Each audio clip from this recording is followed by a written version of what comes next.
What is something good? What is something positive that happened to you today? Put it in the comment section right now. What is something good? What is something positive that happened to you today? Put it in the comments right now. What is something good? What is something positive that has happened to you today? Put it, and if it hasn't happened, what is something good that you expect to happen to you today? What is something good that you expect to happen to you today? Put it in the comments right now. Right now, something good, something positive. Put it in the comment. Something good that happened to me today is that I was able to hang out with the trees for more than 1 hour. Something good that happened to me today is that I woke up excited for today. Something good that happened to me today is that I was able to eat what I wanted to eat. Something good that happened to me today is that I am alive, I am healthy, I can think, I can talk, I can move. Something good that happened to me today is that I was able to work out. Okay. I woke late and my husband prepared a delicious breakfast and served me at the bed. Great. I bet that felt good. I bet that felt good. Yes, yes, yes, yes, yes. I met a nice old lady today and she inspired me. Yes, yes, yes, yes, yes. Yes, yes, yes, yes. Look at the good happening to each person. Isn't this beautiful? And if you're watching this on YouTube, I don't know which year or which month you want to be watching this video, but comment something good that happened to you. Comment something good. Comment something positive that happened to you today or that you expect to happen to you today. Put it in the comment section. Put it in the comment section. And if you, as you put in the comment section, and if you see somebody that types something good, celebrate the good. Congratulate them in the good.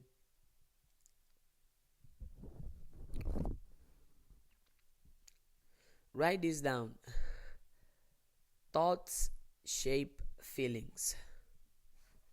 As I'm telling you to write it down, I'm going to write it down myself.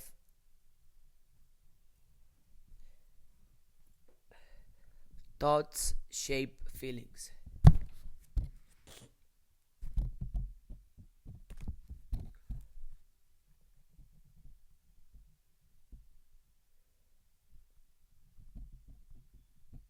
Thoughts shape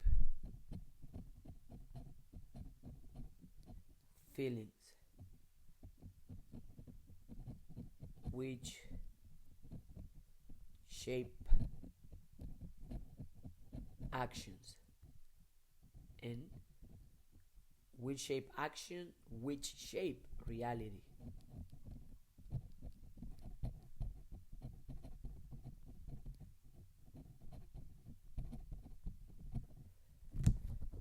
Thoughts shape feelings, which shape actions, which shape reality. Thoughts shape feelings. Thank you. I see on mask. Put it in the comment. Thank you. Thoughts shape feelings, which shape action, which shape destiny. Power is the mind. You just don't feel, oh, I'm just feeling this way because whatever. No. Each one of your feelings, there is a thought behind. There is something you are thinking that is making you feel that way. Feelings are not vague. Feelings have a root. Feelings have an origin, which is our thoughts. When you say, I am feeling sad, chances are you are thinking of a problem, you are thinking of something that you cannot change, you are thinking of something that hurt you, you are thinking of something that is out of control. Every single one of your feelings can be traced back, and the root is going to be found on a thought. Something you are thinking is making you feel that way. Your feelings are valid because your thoughts are valid. Your thoughts are so valid. Your thoughts shape your reality. Because once you are thinking about something, you are thinking about it, right? Which means your attention, your focus, your energy is going towards that. And where your attention, your energy is going, your life follows. And your life is following to it. Why? Because you are giving it your time, your energy, your attention. Thoughts shape feelings, which shape actions, which shape reality. So if you want to shape your reality, if you want to change your reality, you have to go where your reality starts. I'm talking about your reality, not the reality of your parents, reality of your coworkers, reality of your boyfriend, your girlfriend, reality of your pet, reality of your siblings. No, your reality.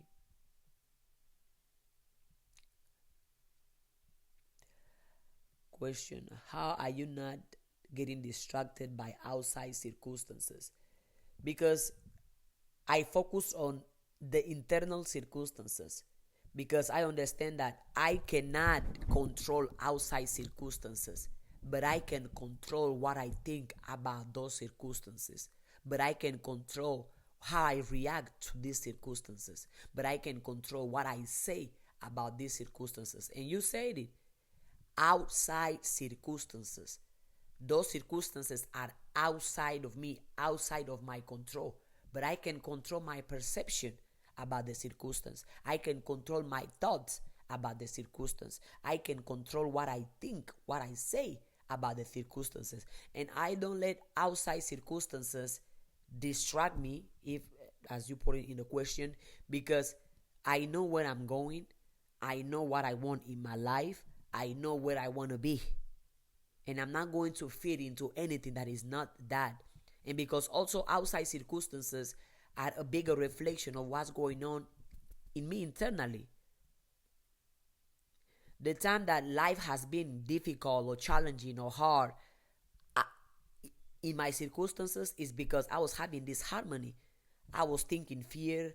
I wasn't forgiving. I wasn't speaking love. I wasn't taking care of myself. I wasn't thinking positive. I was dwelling in the past. I was guilt tripping myself.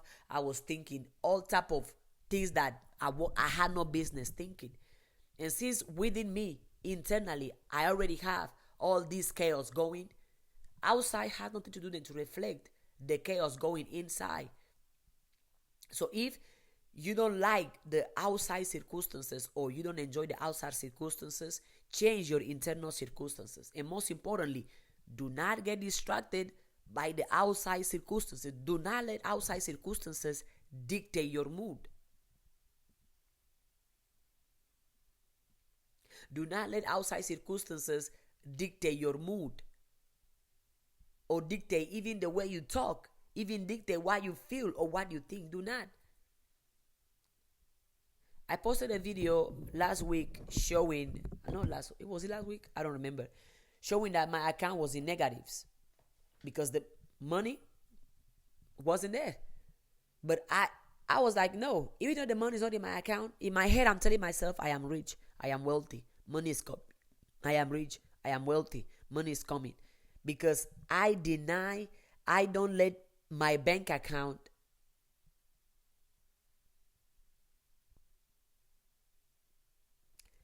circumstances. Yeah. I do not let my bank account dictate my mood. I don't. I tell myself, no, you are not going to feel miserable. No, you are not going to complain. No, you are not going to have a low energy, have a low vibe. And I force myself to stay in a high state of mind all the time. Even if I'm crying, I gotta keep it positive up here. Even if you see tears falling in my eyes, I'm telling you, in my head, I'm having a party right now. In my head, life is going great, life is going amazing. I mean, you can see the tears falling, you can see the hurt, but in my head, no. I don't entertain pictures of me suffering, pictures of me crying, pictures of me struggling in my mind. I don't, because I understand that what's going on inside of me is going to influence what's going on outside. And the thing is, if you're in a situation right now, a circumstance right now that is challenging to you, negative to you, if you can sit and think positive and dwell in the positive, that circumstance won't have much power. It won't. Because you are telling yourself, I can overcome this, I can do this, something good is coming, something great is coming, I can find a way, I can find a way, I can find a way. So you are thinking positive, you are thinking solutions. That whatever that problem was, that problem won't even matter. Because you have said in your mind that I have the solution already. I can overcome this already. And whatever state you dwell in internally the most is going to overcome whatever is going on outside of you. Whatever is going on inside of you is going to win every single time over what's going on outside of you. Because what we call outside is just a perfect picture of what's going on inside. And I know somebody's going to say, oh, no, you lying. This is not true. Oh, the circumstances is because of the weather. Oh, the government. Oh, social media is because of my parents. No, it's because of you. It's because of you. Yes. But since it's easy to blame somebody else, since it's easy to point the finger at somebody else, you want to go and oh, it's my parents doing this. Oh, it's social media doing this. Oh, it's the government doing this. Don't get me wrong. Yes, there are circumstances, situations that happen to us that make us feel some type of way. However, those circumstances don't have greater power than the power of you thinking, than the power of your perception, than the power of how you choose to react, or if you're even going to react to that situation.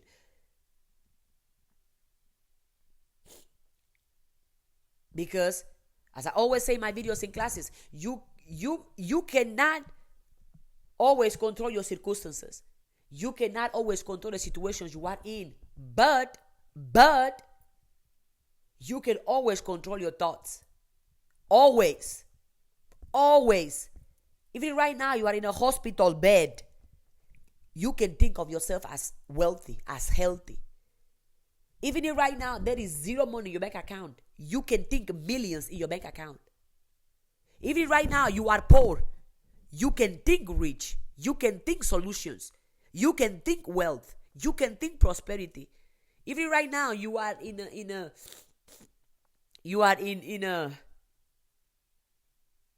living in a house that you hate. You can picture yourself living in a house that you love.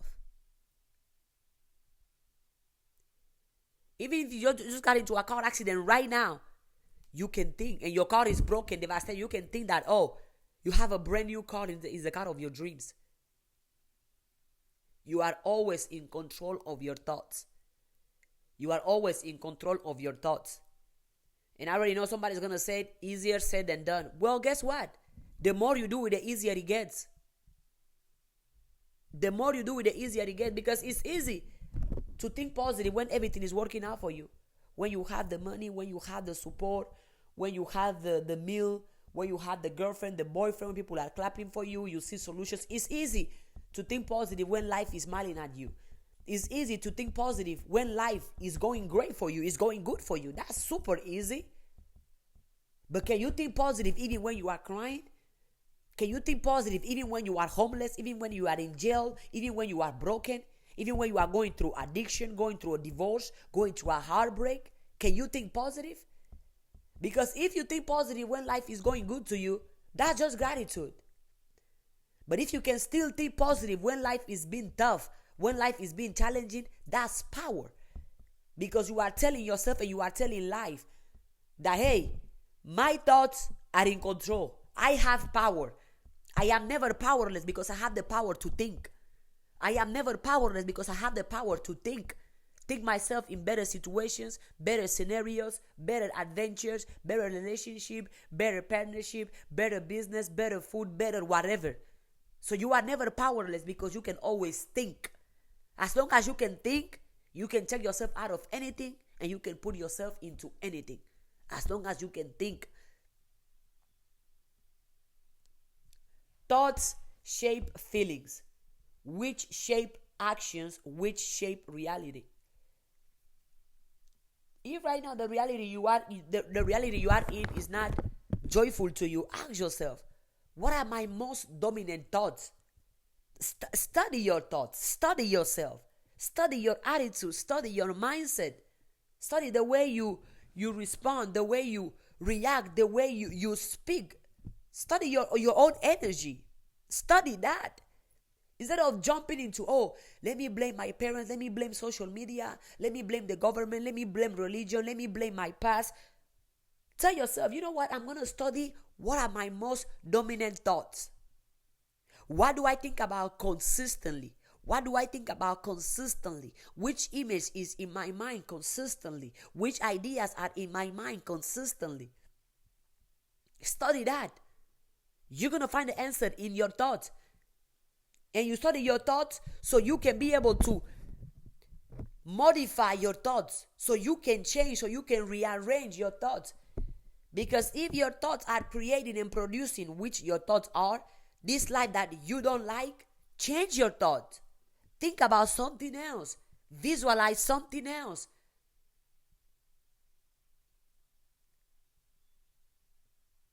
And I already see it coming. Somebody's going to say, easier said than done.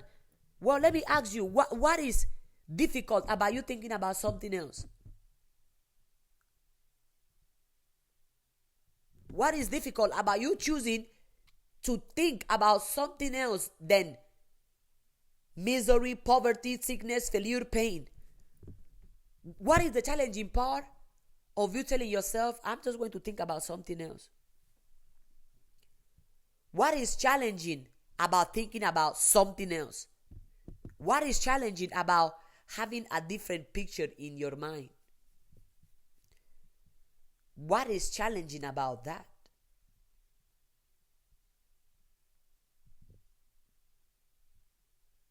If right now you are poor, okay, you look around you, there is no money. Well, even though there is always money, by the way,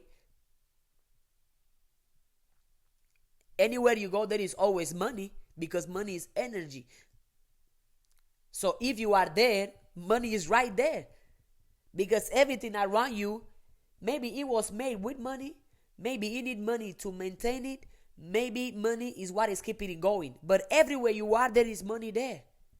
If you cannot see it, that's on you, but money is always available.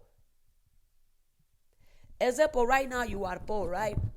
There's no money in your bank account. And you think of yourself as a poor person. If you sit right now, you're just going to sit and start telling yourself, how will it feel to have $10 billion? How will it feel if I can go anywhere and do whatever I want to do because I have the means to do so? This is good. I see myself going to the bank to deposit money. And the money I deposit multiply. Oh, I see myself in a mansion.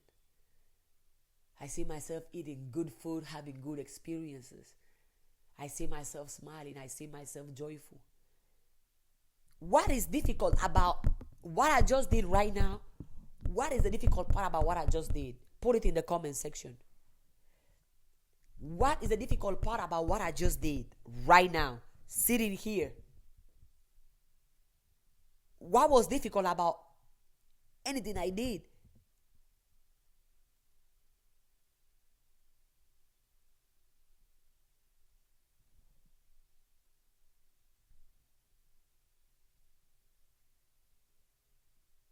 What is it?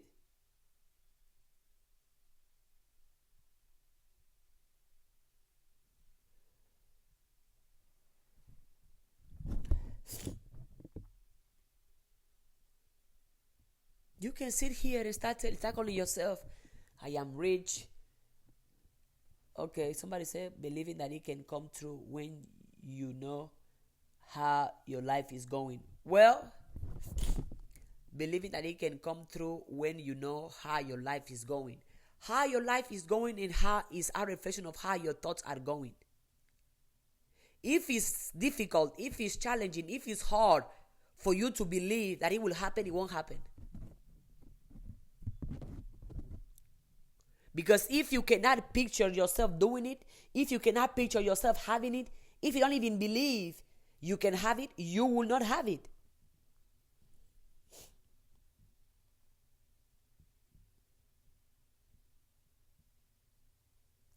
If it's hard for you to believe that it can come true, then you're going to make it difficult for it to come true, because part of your mind is telling you, oh, this won't happen. Look at the way your life is right now. So you think you're going to be rich? Nah, forget about it. You think you're going to be wealthy? Look at you.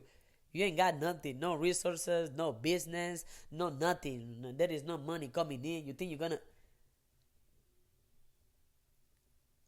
That's you telling yourself that you cannot do, you cannot have it.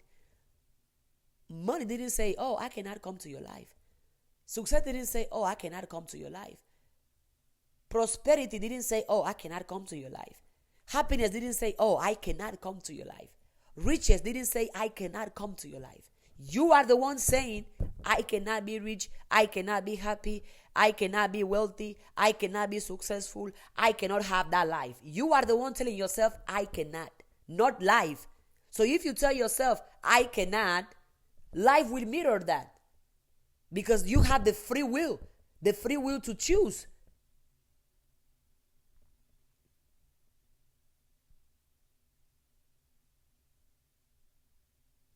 When I was thinking I'm going to earn money for my health and other things, there were just obstacles. See past those obstacles. See past those obstacles. I don't even know. Why are you even thinking about obstacles? Why are you wasting your energy thinking about obstacles? Thinking about ways you cannot do it, ways you cannot have it. Stop thinking about it. Think about solutions. Think about ways in where you're going to have it, where you're going to make it, where you're going to achieve it. Why waste your mental energy thinking about obstacles when you can invest your mental energy thinking about solutions, thinking about ways of getting it done? If you think about obstacles, you welcome more obstacles. You claim more obstacles. You project more obstacles because you are thinking about it.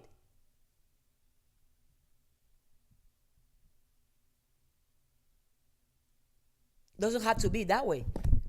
You can choose, oh, right now I'm going to think prosperity. Right now I'm going to think happiness. Right now I'm going to think success. Right now I'm going to think love. Right now I'm going to think wealth. And you simply sit in your mind and you keep thinking about all type of wealth, all type of success, all type of happiness, all type of prosperity, all type of money. And you're going to start feeling good. Because thoughts shape feelings.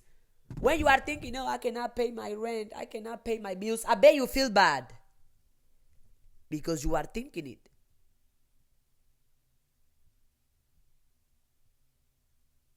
But when you say, I can pay my rent, I can pay my bills, I see myself paying my bills, I see myself with money, I see myself with success. When you say it, I bet it feels good. I bet it feels good. I bet it feels good. You are feeling good because you are thinking about good things, good pictures, good situations, good adventures. And the more you do it, the easier it gets. Ignore it. You wanna be rich? Whenever you see something that reminds poverty, ignore it. Be like, no, this is not my truth. Poverty is not my truth. Lack is not my truth. I'm ignoring this. I'm going to stay in the thought that I am rich. I'm going to stay in the feeling that I am rich. And I'm going to ignore anybody and anything that will tell me otherwise. Thoughts shape feelings, which shape actions, which shape reality. Thoughts. It all starts with your thoughts. It all starts with your thinking. I didn't say it all starts with the way you are raised, or start with your religion, or start with the government, or start with your bank account, or start with your clothes, or start with the weather. No, I said it all starts with your thinking. It all starts with your thinking. So what are you thinking consistently? What are your dominant thoughts? That's going to be your dominant feelings. Thoughts shape feelings, which shape actions, which shape reality. Thoughts, thoughts, thoughts, thoughts, thoughts.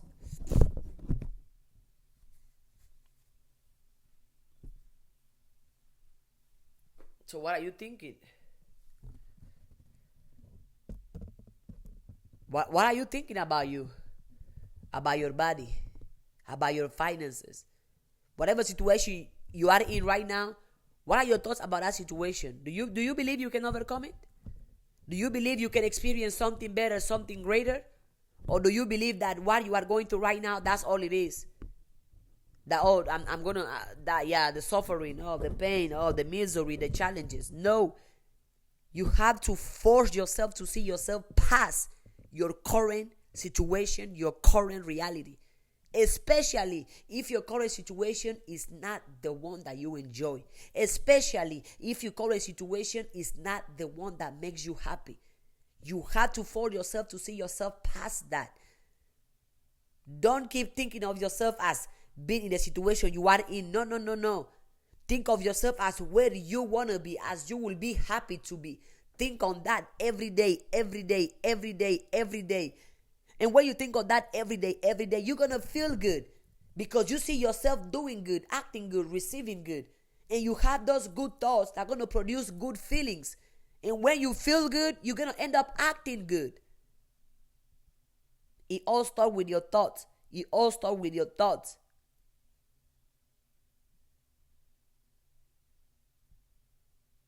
It all starts with your thoughts. Your consistent thoughts. What are you thinking about the most? When it comes to your body, when it comes to your health, when it comes to your finance, when it comes to you, what do you even think about you? How many of you watching this video right now, you think of yourself as a loser? You think of yourself as weak? You think of yourself as not good enough? You think of yourself as powerless? You think of yourself as useless? And since you think of yourself as that, you're going to act weak, act powerless, act useless. If you think you are stupid, you're going to act stupid. If you think you are not good enough, you're going to act as someone who's not good enough. Thoughts shape feelings, which shape actions. If you think you cannot succeed, you will not even try.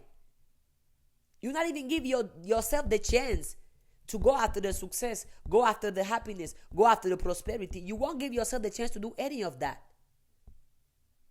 You won't, because you think you cannot do it.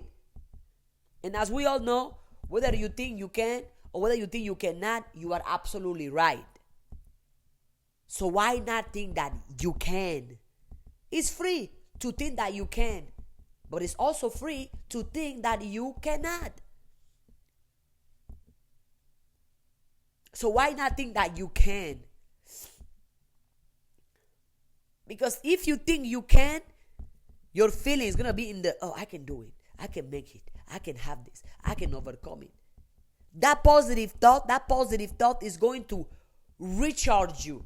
That positive thought is going to empower you. I think I can do it. Let's go. Let's do it. Let's go. Let's do it. Because you think you can. It all started with your thinking. It all started with your thinking. Next time you find yourself feeling low, feeling down, ask yourself, what am I thinking right now?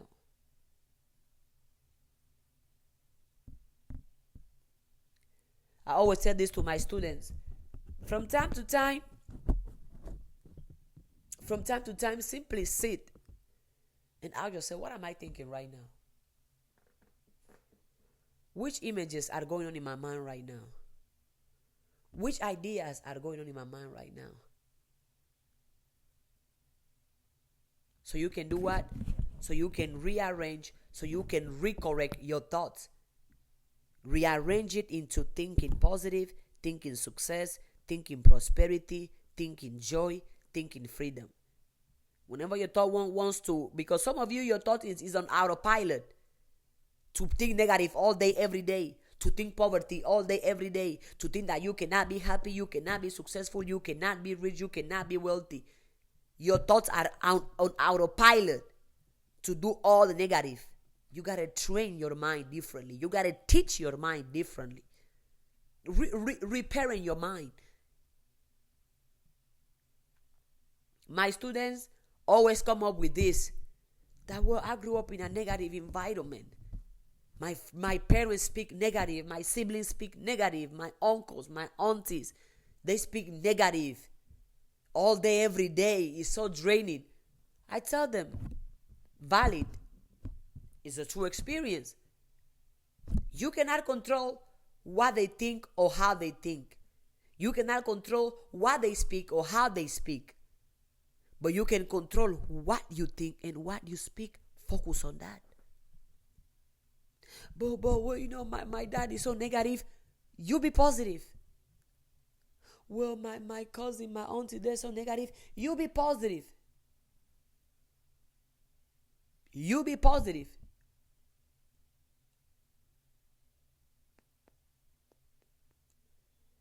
You cannot control somebody else's thoughts, but you can control your own thoughts. You cannot control how somebody else speaks, but you can control how you speak. From time to time, I had to stop myself from speaking negative. Be like, no. You're not going to respond this way. No. Stop right there. No.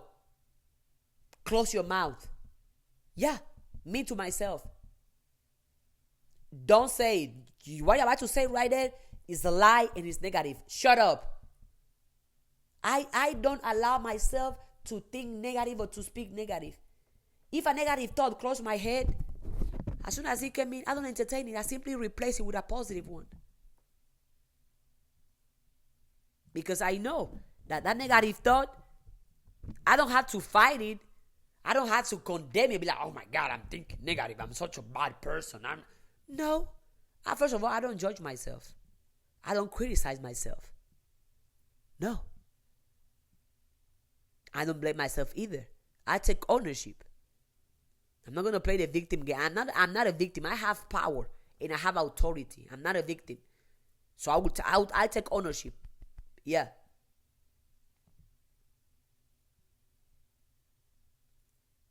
Do you listen to yourself when you talk?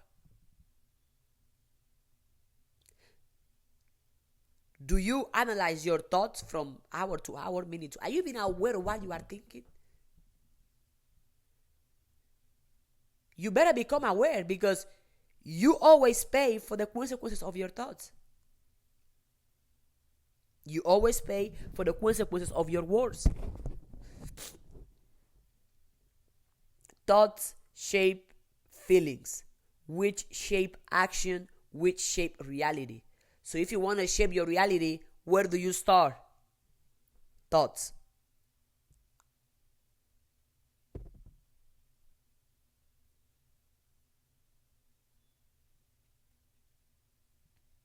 Thoughts.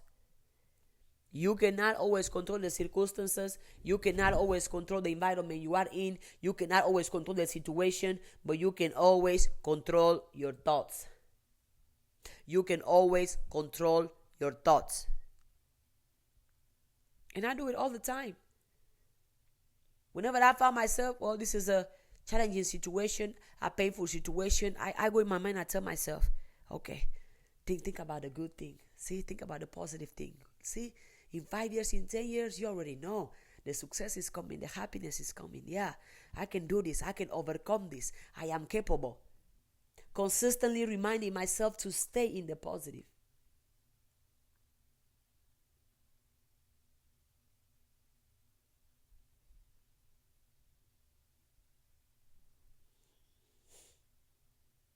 Reminding myself, stay in the positive, stay in the positive, stay in the positive, stay in the positive. Speak positive, think positive. I remind that to myself. Regardless of what's going on, stay in the positive, think in the positive. Stay in the positive, think positive. And the people that genuinely and consistently and intentionally think positive, they have the best attitude. It be those that think negative that have the most attitude feels like poison. And you all know who I'm talking about, because that's the position a lot of you are in. You look at you, you know you have a nasty, disgusting, negative attitude. Work on that. Fix that. Change that. Instead of going for, oh, the government, check up on your attitude.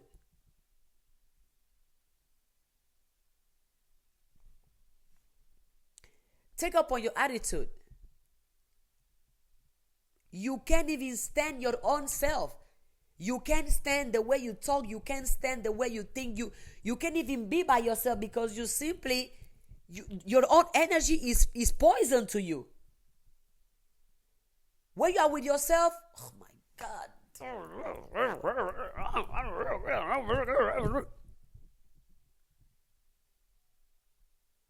Your own energy feel like a curse to you.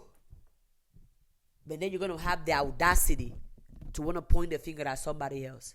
Talking about, is my parents, is the government, is social media, is the school system, is my ex. Look at your attitude. Look at that. Oh, okay, who's supposed to fix your attitude? Who? Oh, your parents are going to be like, oh, child, have a positive attitude. It's good for you. It's good for you. No.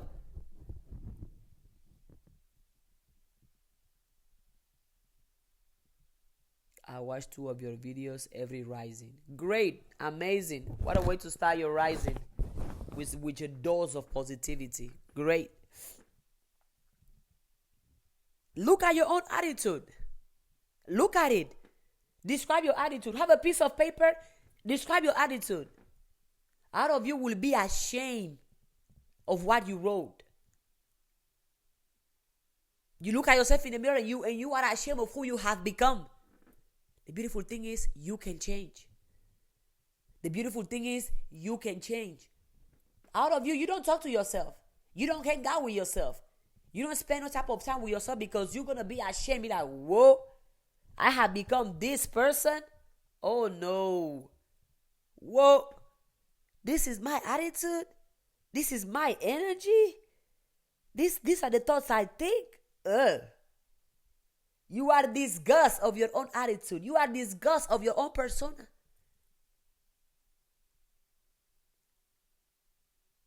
And then you're going to go and want to blame somebody else. I'm planning to order your book with my next Amazon order. Perfect.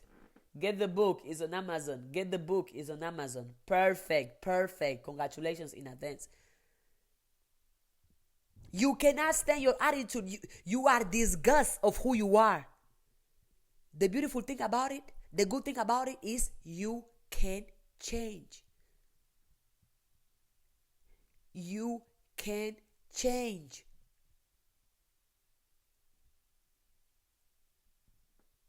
If you have a taste of your own attitude, you have a taste of your own energy, and you don't like it, guess what?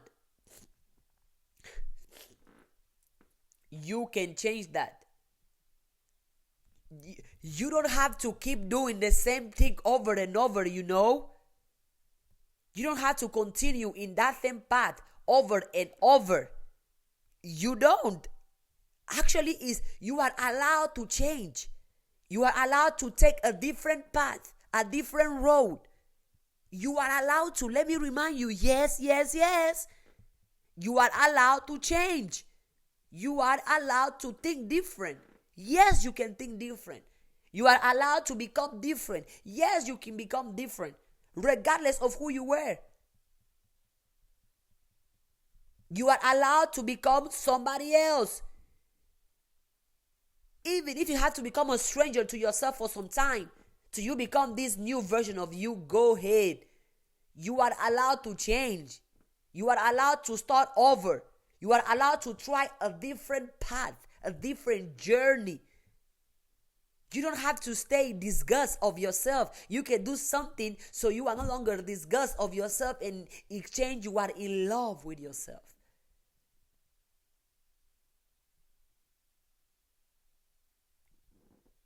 But the question is, are you going to? Is that, for example, a doctor come and give you a diagnosis of, hey, you got cancer. And he tell you, don't eat meat anymore. And you go ahead and eat meat again. If you end up, are you going to blame the doctor? If you have diagnosed yourself with a negative attitude, with a negative mindset, with a negative perception around life, give yourself the medicine. Start thinking positive. Start speaking positive.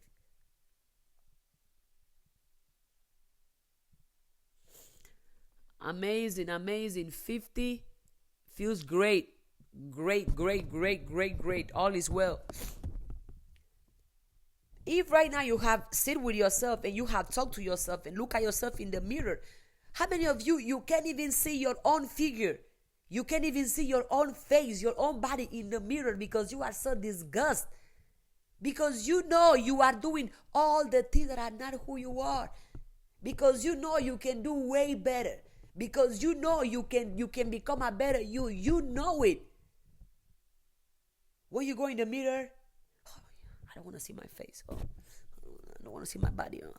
Because you are ashamed, because you are disgusted of your own figure. You made that figure. You did. And you can change that figure. If you don't love what the mirror is showing, don't fight the mirror. The mirror is just a reflection. Change within. You don't have to stay the same, you know. You don't have to keep doing what you have been doing for 40 years, 50 years, 30 years, 10 years, 10 months, 2 months, 1 week, 1 hour. No. Change is available to us all the time, present. People be like, oh, it takes time. No, it takes time. No, it doesn't. It takes commitment. That's all it does. That, you know what? I'm not going to speak negative ever again.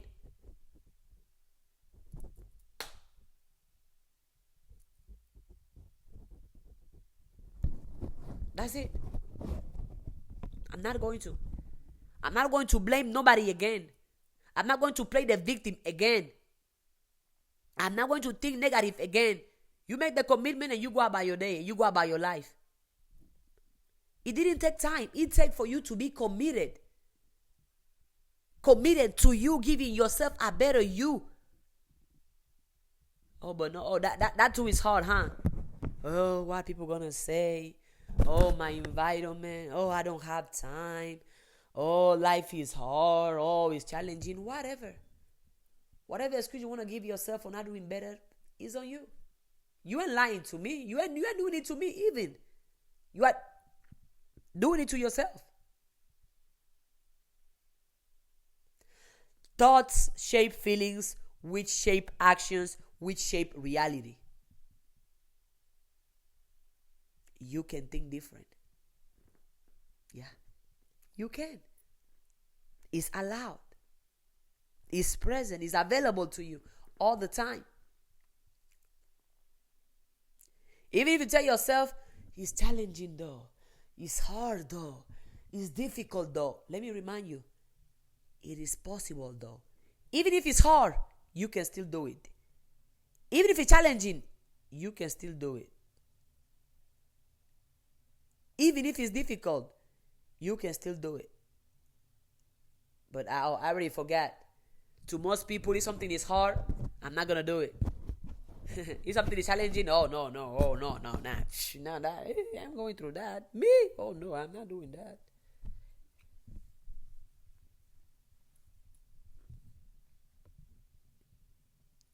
Because, oh, you don't want to be uncomfortable. Do you think you find anything new about yourself when you are comfortable? Do you think you are allowing your divinity, you are allowing your greatness, your creativity, your genius to come out and shine where you are comfortable?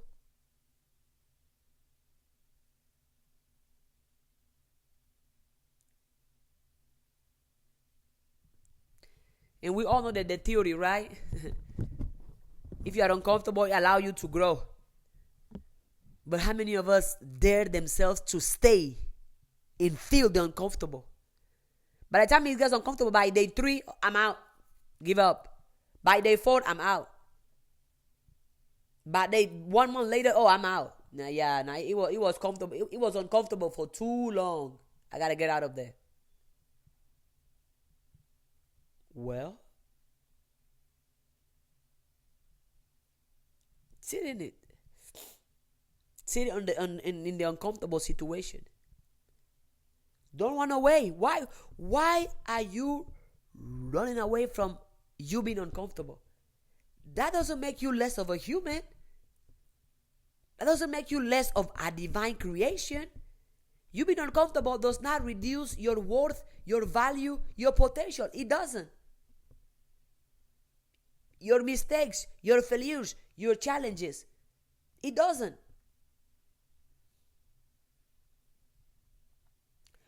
Growth and change can get uncomfortable but needed so we don't remain stagnant. And if you remain stagnant, you are calling death to your life. Let me remind you that everything is moving. Everything is energy. Energy. Energy. So if you stay stagnant, oh yeah, you are calling, you're like, oh, dead, come get me, I'm ready.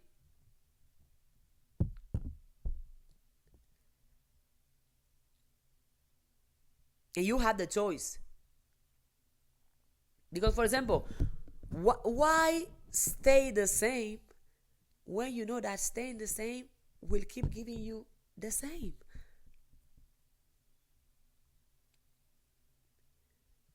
Theory, when it comes to theory, all I'm saying right now, some people will be like, oh yeah, I heard this before.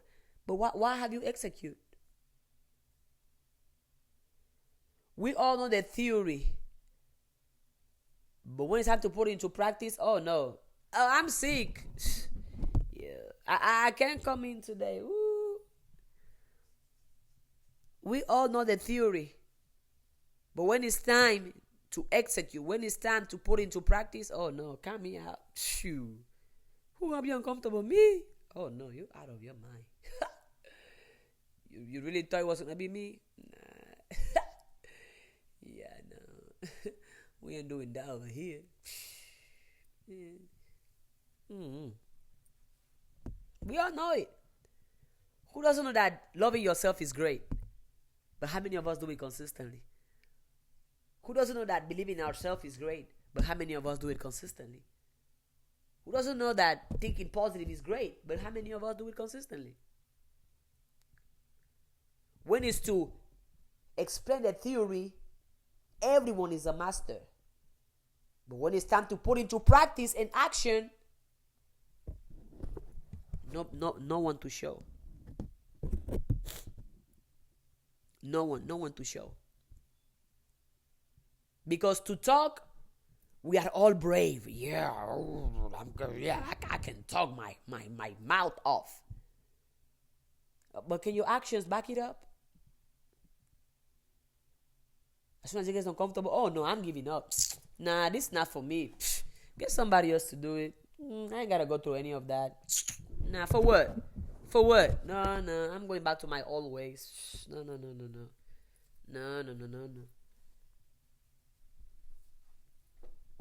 But when it comes to talk about it, yeah. When it comes to do it, no, not me. Get somebody else. No, not me. And the way you act is simply a reflection of what you think. If you think you cannot do it, your actions will reflect that. And if you think you can do it, your actions will also reflect that. Thoughts shape feelings, which shape actions, which shape reality. If you are serious about changing your reality, you don't start by changing your job, changing your career, changing your clothes, changing your country, changing your city, changing your accent, changing your body. You start by changing your energy, changing your frequency, changing your vibration.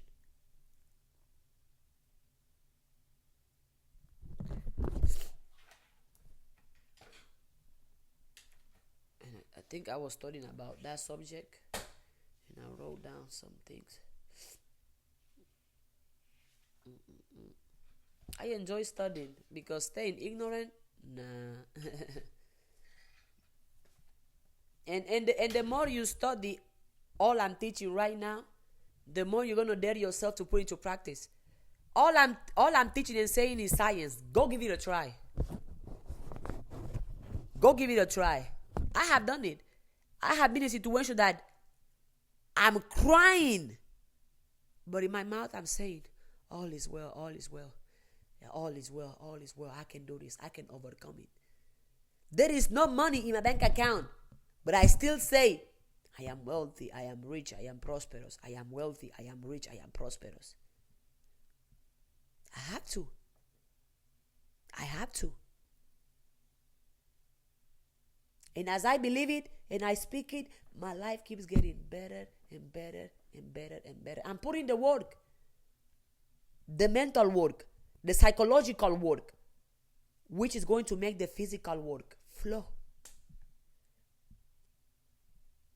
Because if in your mind you have locked it in that you can do it, your body's going to follow whatever action you got to take to do it.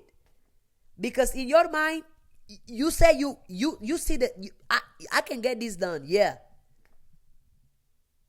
It has to get locked in your mind first. You have to accept it, approve it, seal it in your mind first.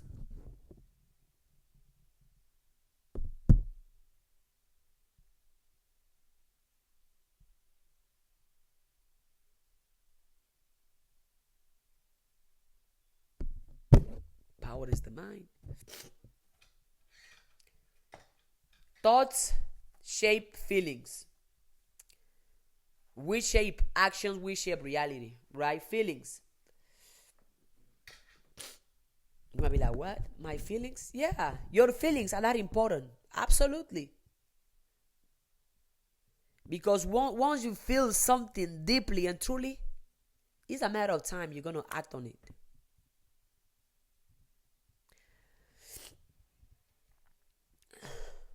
Feelings, yeah.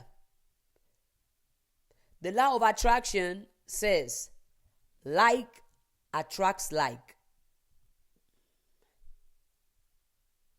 Your dominant thoughts and focus pull in experiences, people, and opportunities that matches them.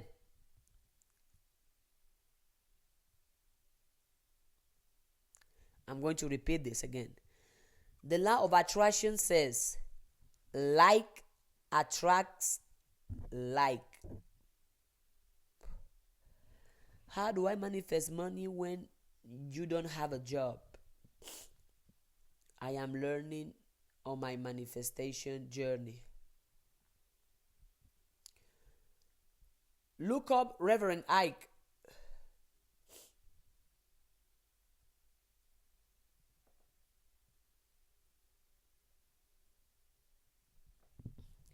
The law of attraction says, like attracts like.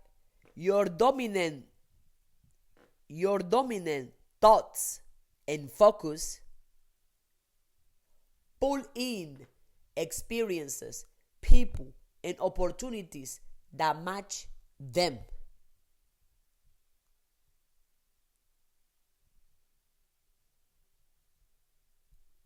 And this law is consistently working. This law is consistently working.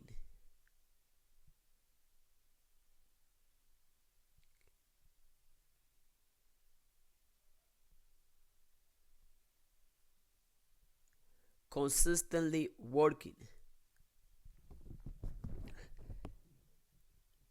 Your dominant thoughts, and I said this earlier, whatever you're thinking about the most, your dominant thoughts in any situation, in any circumstance, in any stage you are in your life, when your journey, when your path, when your marriage, in your business, your relationship, your dominant thoughts, your consistent thoughts and focus pull in, bring in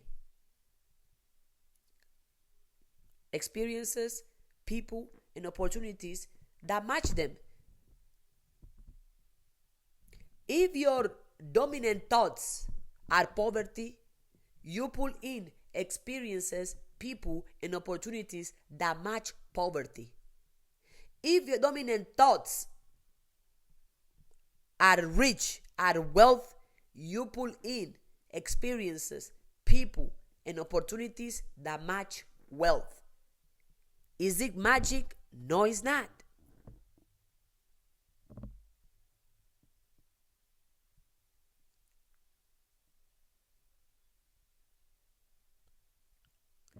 The law of attraction says like attracts like.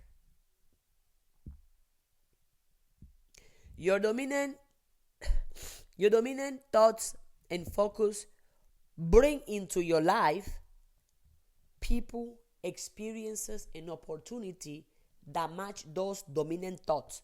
Whatever your dominant thoughts are, just know you are consistently bringing in people, opportunities, and experiences that reflect that. Believe it or not, like it or not, understand it or not, your dominant thoughts are consistently bringing into your life people, experiences, and opportunities. The people, the experiences, the opportunities that show up into your life are not there by accident or by coincidence. You pull them in with your dominant thoughts. So let me ask you, what are your dominant thoughts?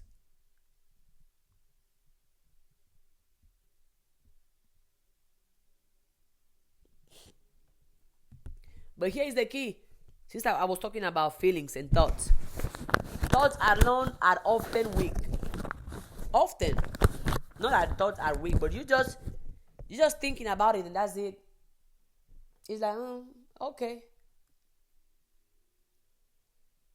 But thought combined with feeling, that your dominant thoughts are riches, wealth, and you feel rich and you feel wealthy, is a matter of this, that you start attracting opportunities, people, experiences that represent wealth. The law of feeling says, what you emotionally embody becomes your reality.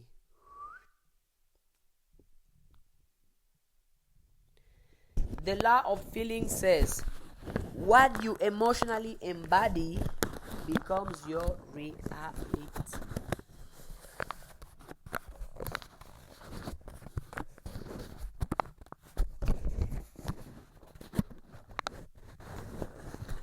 The law of feeling says, what you emotionally embody becomes your reality. What you emotionally embody becomes your reality. So let me ask you, what are you embodying every day? Which feelings, which ideas, which thoughts are you embodying every day?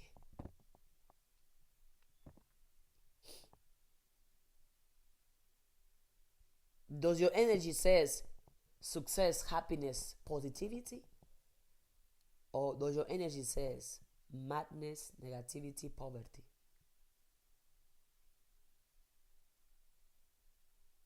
The law of feeling says what you emotionally embody becomes your reality.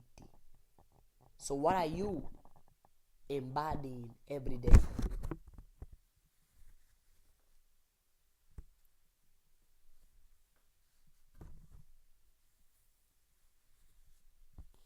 What are you embodying every day? What are you representing every day? What are you entertaining in your mind, in your heart every day? Feeling is what gives thought life. Remember how I said that thoughts alone are okay. But if you have a thought and you feel it with feelings, oh yeah, it's a matter of time. This.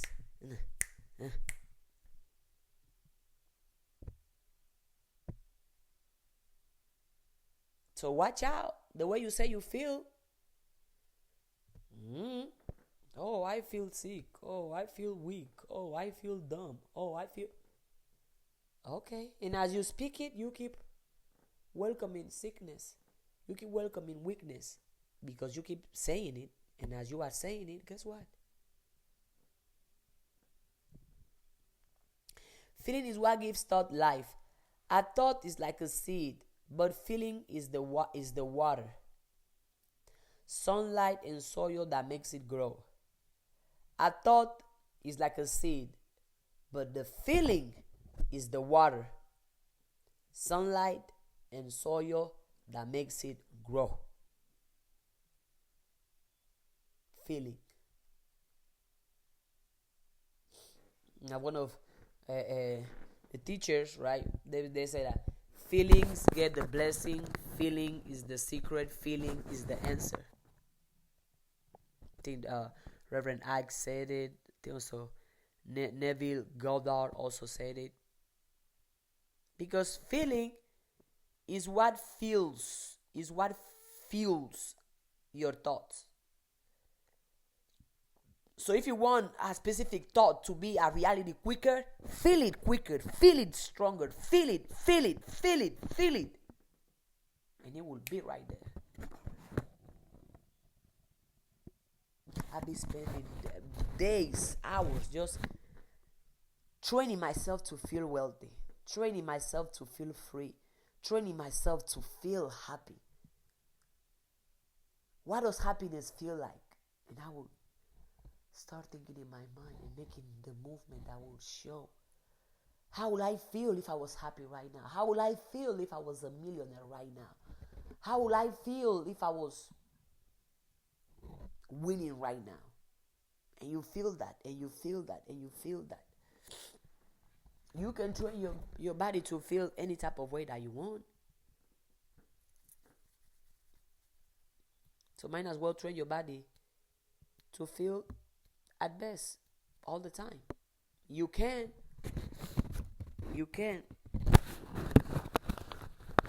Feeling is magnetic. It charges the frequency you are sending out. For those that might be wondering, how do you send frequencies out? You send frequencies out with your thoughts, your words, and your feeling.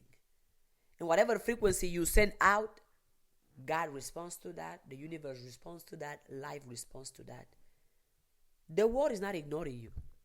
The world is simply responding to the frequency you are sending, to the vibration you are sending. How many of you say, oh, I want to be rich, I want to be happy, I want to be wealthy, I want to be successful. But the frequency you keep sending, the thoughts you keep having are thoughts of lack, thoughts of fear, thoughts of misery. Then the world is like, oh, this person is sending the frequency of poverty. Perfect. More poverty to them. The opposite is also true. Oh, this person is sending the frequency of success. More success to them. Oh, this person is sending the frequency of gratitude. More things the person can be grateful for. Oh, this person is sending the frequency of fear. More fear to them. The world is not ignoring you. God is not ignoring you. The universe, your ancestors are not ignoring you. Whatever higher power, higher entity you trust, you believe, you have faith in, is not ignoring you. It's simply responding to the frequency you are sending, to the vibration you are sending. And you send frequencies and vibrations all the time because you are thinking all the time, because you are feeling all the time, because you are speaking all the time. You send vibrations with your thoughts, your feelings, your words. You send vibrations with the image that you entertain in your mind, the idea you entertain in your mind, the scenario, the situations, the pictures you entertain in your mind. You are sending a vibration. And whatever you send out, come back to you. The world is not ignoring you. The world is simply responding to the frequency you are sending. So if you don't like the way the world is responding to you, change the frequency you are sending to the world. Go ahead, say it. It's easier said than done. You tell me, what is the difficult part of thinking rich, or saying I am rich, or looking for ways, finding ways to train your body, to teach your body to feel wealthy, to feel successful, to feel happy? If you don't know how, Google it. If you don't know how, go on YouTube and learn.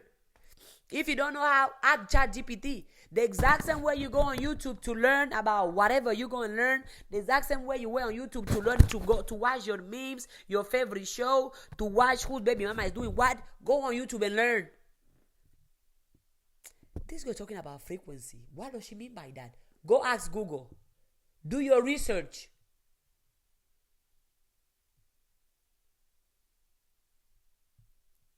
Oh, it would be better if somebody else give you all the answers, right? It would be better if somebody else does the study for you, right? It would be better if somebody else, right? Sure.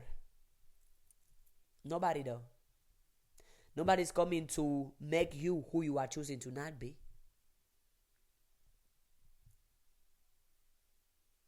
Go and learn. Or you want to wait on your parents, wait on social media, wait on your pastor to teach you. Why wait when you can go out of your way to learn? You go on YouTube to look up memes, look up movies, look up songs. So why don't you go on YouTube and look up the law of feeling, the law of attraction, the law of correspondence, the law of polarity, the power of the mind? Why not? I mean, you're already using YouTube for entertainment purposes. Why not use it for education purposes?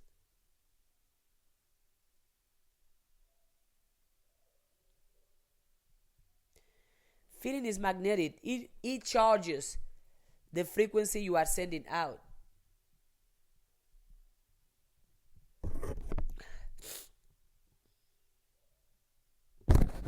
God is not ignoring you. God is responding to the frequency you are sending. So let me ask you, which frequency are you sending? Are you aware of the frequency you are sending? Are you aware of your thoughts? Are you aware of your words?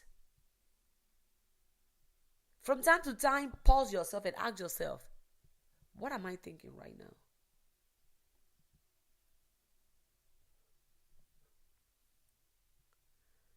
From time to time, go about your day and record all the conversation you have on a day-to-day with yourself, with other people.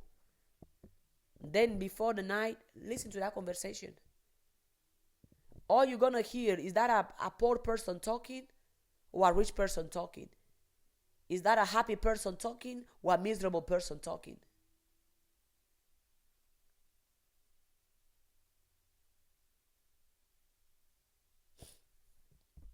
Your internal dialogue, your internal voices. Record that. What does it sound like? A record of poverty or a record of success? A record of misery or a record of happiness? Do the exercise so you can be aware of what you are consistently bringing out of your mouth. You got to be aware, because if you're not aware, how are you going to change it? You don't even know what is going on there. How are you going to change it? But if you go a whole day or a whole week and you trust your dominant thoughts, your dominant words, then by the end of the week, look at it. Be like, oh no, this, no. This is how I talk. This is how I see myself. This is what I think of myself. Oh, no. That got to change. But you have to become aware. Because what you don't know needs to be changed, you won't change it because you don't know it needs to be changed. Go about your day. Be like, today, I'm going to write down all my dominant thoughts about anything. Your dominant thoughts about animals, dominant thoughts about sex, dominant thoughts about money, dominant thoughts about success, dominant thoughts about your body, dominant thoughts about your dream, dominant thoughts about your goals, dominant thoughts about your future, dominant thoughts about religion, dominant thoughts about food, dominant thoughts about sexuality, dominant thoughts about the person you are dating. And then at the end of the week, be like, and read it. Oh, I think I'm stupid. I think I'm weak. Ooh. I think I'm going to fail. I think I'm not good enough. I think it's hard to make money. Okay. Now you can see the thoughts. Now you can change the thoughts. Now you cannot go and blame the government, or blame religion, or blame social media, or blame your parents. Because now you realize, well, I was the one thinking those thoughts. It wasn't the government, though. I was the one speaking those words of fear, words of poverty. It wasn't my parents, though. Oh. Well, then there's nobody to blame. Surprise. I already know. Those that like to blame, oh, like what she said, I cannot blame the government, I cannot blame social media, I cannot blame. No, you cannot. Even if you do, what's going to change? That's such a relief, because that means life is all on us and we have the ability to change it at any time. Yes, we do. Some of us are aware of that, and some of us choose to ignore it because we want to go and blame somebody else. Oh, the weather. Oh, my past.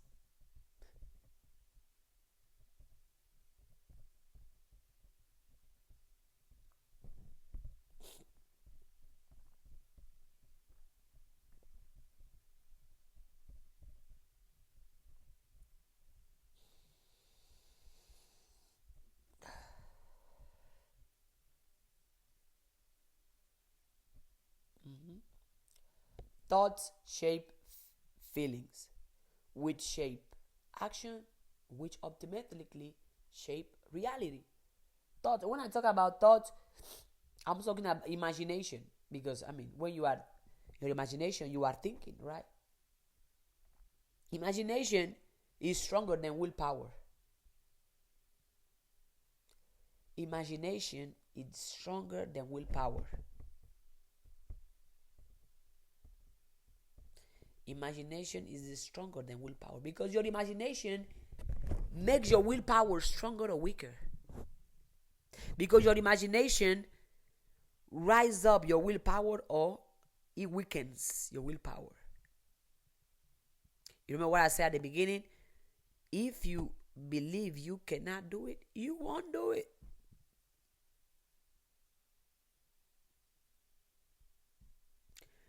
Margaret Guzman 9. Hello.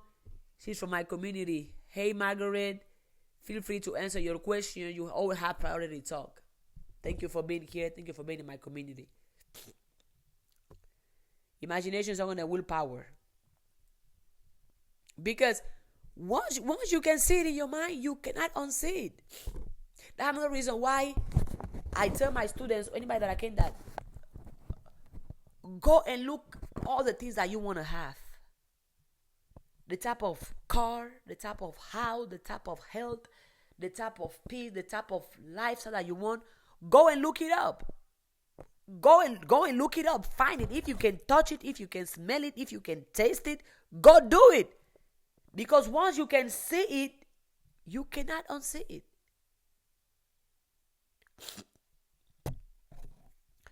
Once you can see it, you cannot unsee it. If it's a car that you want, go see the car. Touch the car. If you see somebody else with the car, ask them, can I take a picture with it? And look at that picture every day. If it's a specific amount of money, count the amount of money in your imagination. If it's a specific partner, visualize how does it feel to love that partner, to be touched by that partner, to be celebrated, be supported, be appreciated by that partner. Imagine all of that. Because once you can see it, you cannot unsee it. Go. Me, when I used to be able to walk for long distances, I used to go in wealthy neighborhoods and just walk around those neighborhoods and tell myself, oh, yeah, I love this. I can live here. Oh, I love this silence. Okay. I love this neighborhood. Oh, look at the luxury cars driving by. Yeah, that's my car. Walking in rich neighborhoods, wealthy neighborhoods, telling myself, that's mine. I live here too. I can be here too.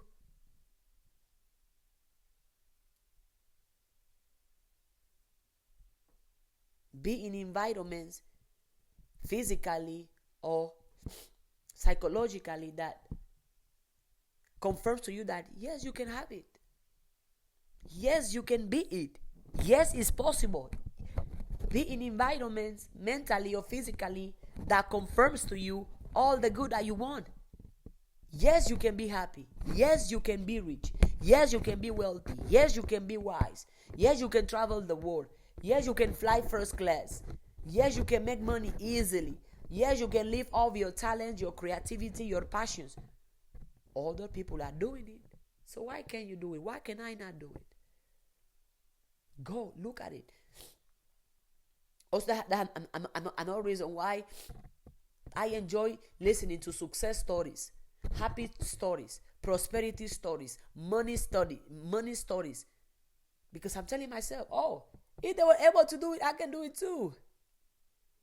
If they have it, I can have it too. Yeah. But some of you do the opposite.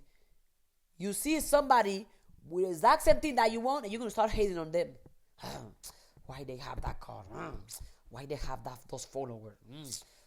Why they have that amount of money? You become envious. You become jealous.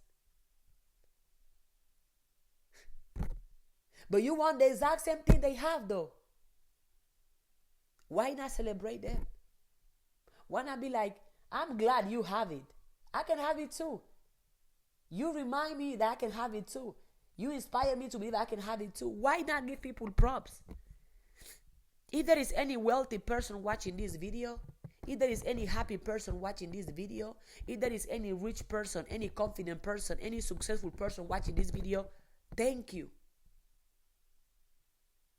I use your success, your happiness, your prosperity, your money, your wealth as motivation, as inspiration that I can have it too. So yes, keep being wealthy, keep being successful, keep being confident, keep being happy. But how many of you do the opposite? You talk bad about rich people, but you want to be rich yourself though.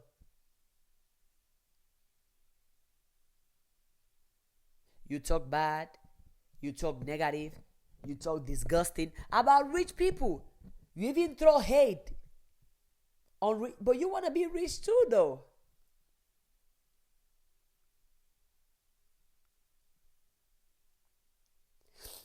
Or content creation. When somebody comes online and be like, oh, I made 1 million or 2 million based of content alone. Here you are in the comments. What? You don't have a 9 to 5. You make this amount of money? That's not fair.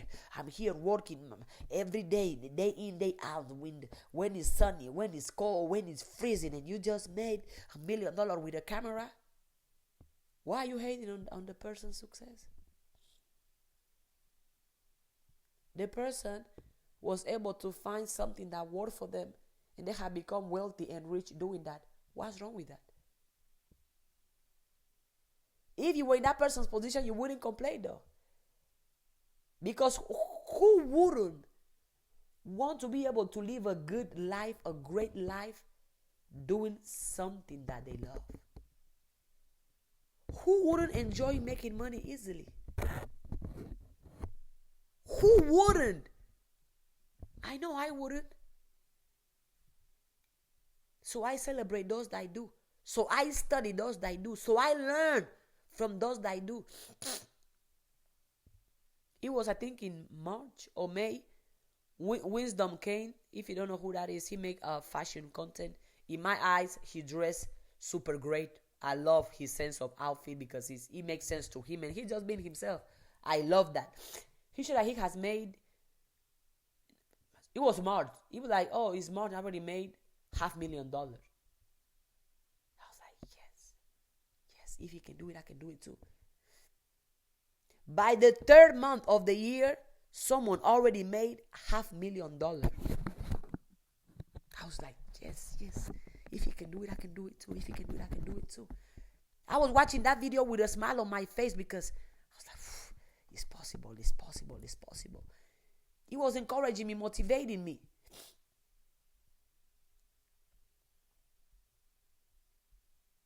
Look up rich stories, wealth stories, success stories. Look it up, not to compare yourself with them. Not for you to be like them, but for you to get motivated, get inspired that, hey, she was able to do it. I can do it. Maybe not exactly as he did it or she did it, but this is motivation, inspiration that is possible. I'm glad, I'm happy that there is wealthy people in the world. I'm glad, I'm happy that there is rich people in the world. I'm glad, I'm happy that there is successful people in the world. I'm glad, I'm happy that there is confident people in the world.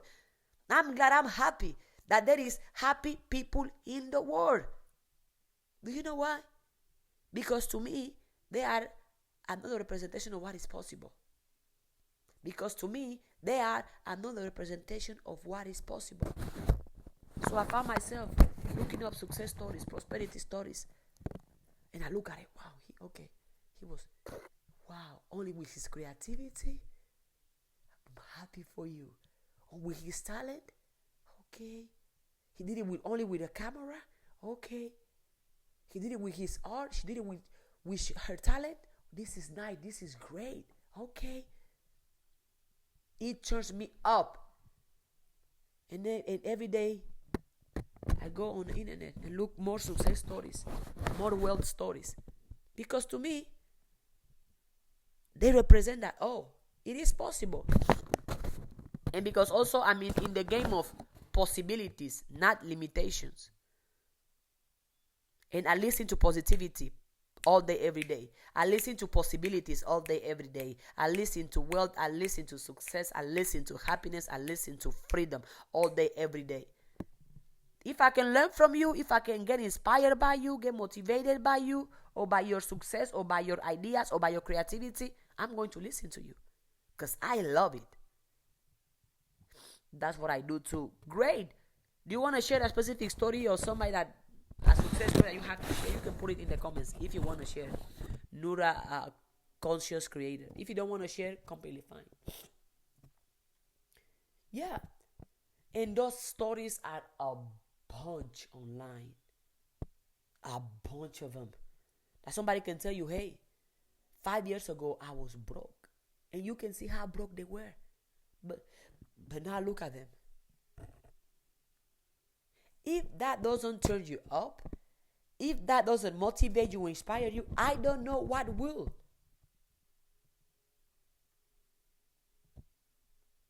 Another prosperity story, success story, wealth story, happy story is the story of Reverend Ike. Oh, he was born in poverty. He didn't have money for lunch. He used to walk long hours to go to school. Fast forward 10 years later, 20 years later, he's driving Rolls Royces.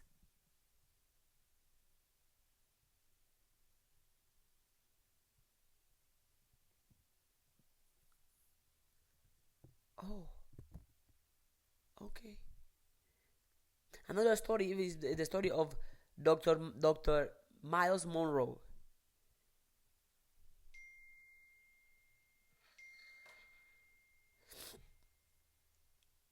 Dr. Miles Monroe, that he was born in a family of I think 7, if I'm not mistaken, or 11 siblings, or 7, if I'm mistaken, correct me in the comments. He used to sleep with rats.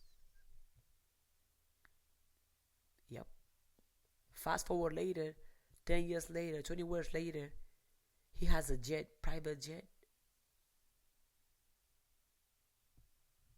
Private jet.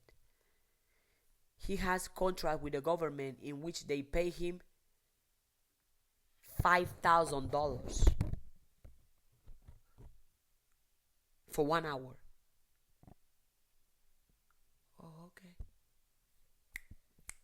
And just like that. And when you listen to those type of stories, it's impossible for you to not see it for yourself as well, unless you don't want it.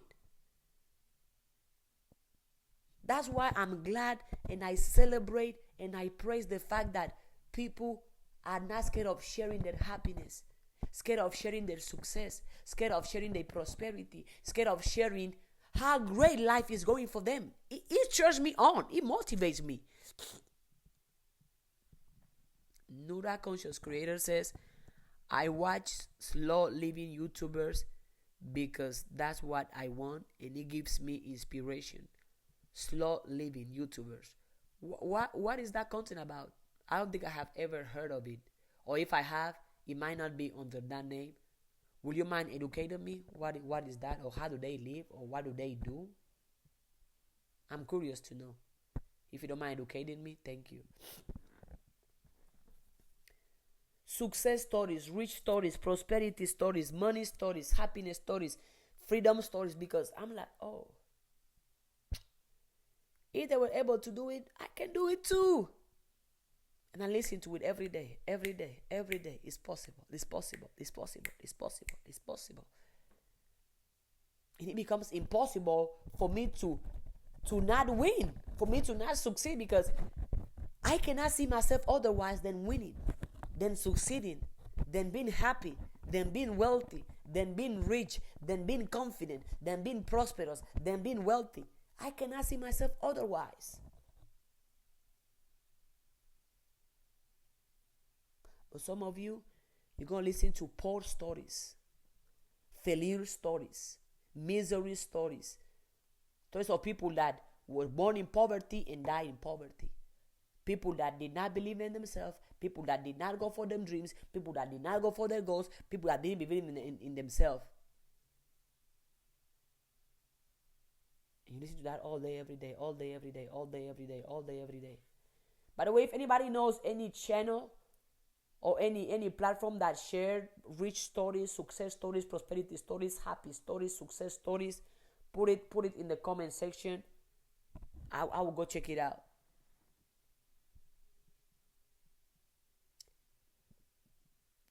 Florida, high vibrational living, nature, travel, and not having to abide by time.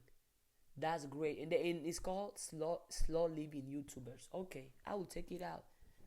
High vibrational living, nature, travel, and all that. Also, they can do whatever they want to do when they want to do it, no matter of the time.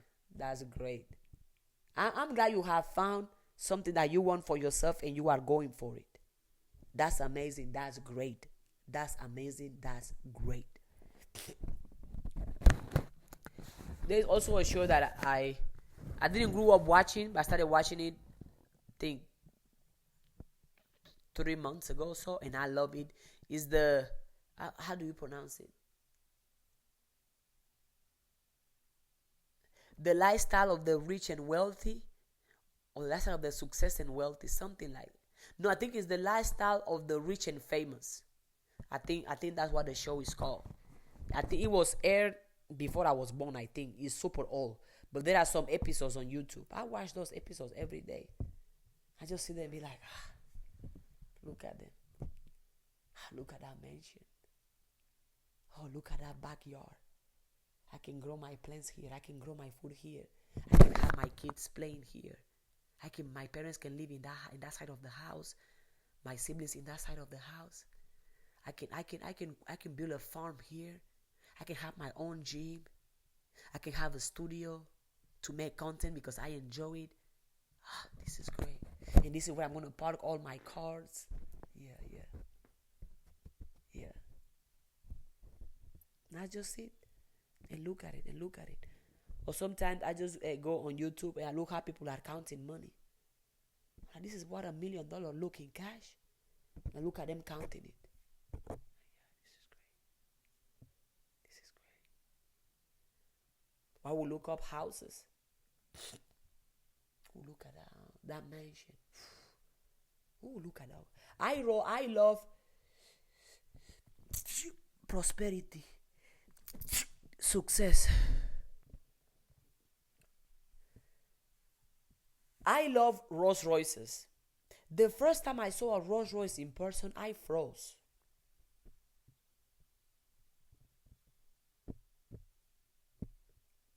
I was I couldn't even move my eyes. I haven't forget, it was a white Rolls Royce. And it was driving in front of my eyes. I was looking at it. I took a video of it. I look at that video every other day. I'm like, oh, look at this car. This is great. This is great. I love this.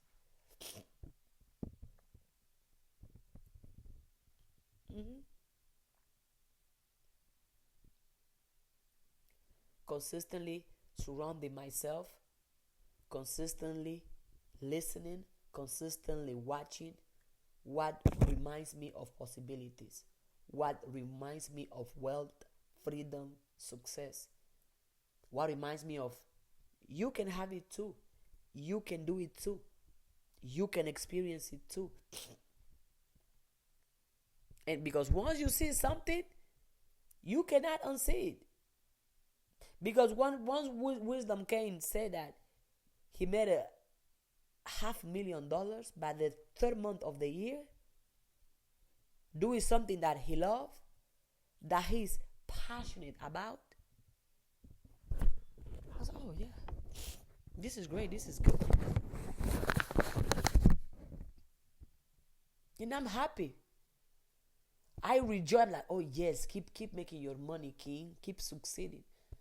I'm happy for other people's success, for other people's prosperity, other people's wealth. There is enough for all of us, by the way. There is enough for all of us. There is enough for all of us.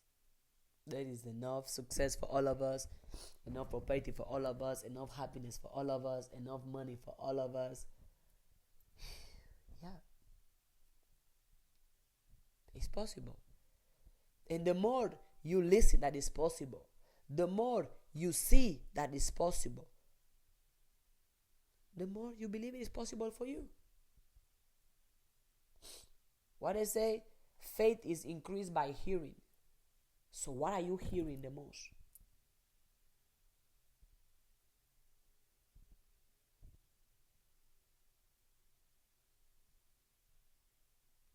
What are you hearing the most?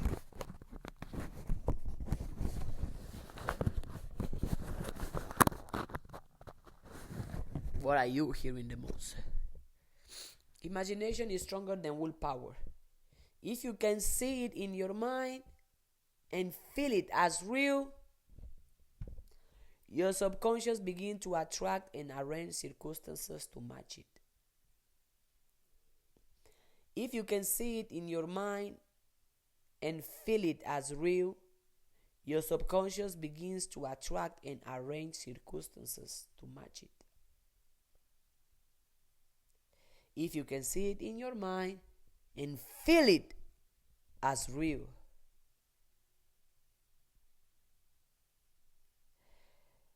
your subconscious begins to attract and arrange circumstances to match it. If you can see it in your mind, though,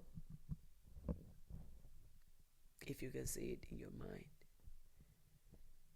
if you can see it in your mind and feel it as real, your subconscious begins to attract and arrange circumstances to match it. Again, thoughts shape feelings. Thoughts shape feelings, which shape actions, which shape reality. So what are you thinking? How can we do this? Imagine, because you can close your eyes, picture a scene, a situation, a circumstance that implies, that show that your desire is already fulfilled. Example, if it's wealth, if it's money, imagine opening a text that says payment received. Imagine opening your bank account and seeing 10 billions deposit. Imagine checking your Cash App and somebody send you $500. Then feel the feeling that you will feel if that money was actually there. Gratitude or joy that will follow. And stay there. Stay in feeling that way until it feels real. If you do the first time, you try to close your eyes, you picture a scene that implies your desire already fulfilled. If it's wealth, imagine opening a text that says payment received. Okay, close your eyes. Imagining opening a text that says payment received. Feel the gratitude, feel the joy, express the gratitude, express the joy. And stay feeling grateful, stay feeling joyful until it feels real. Close your eyes. Picture a scene, a situation that represents, that show your desire is already fulfilled. If it's money, imagine opening your bank account with a deposit of $5,000.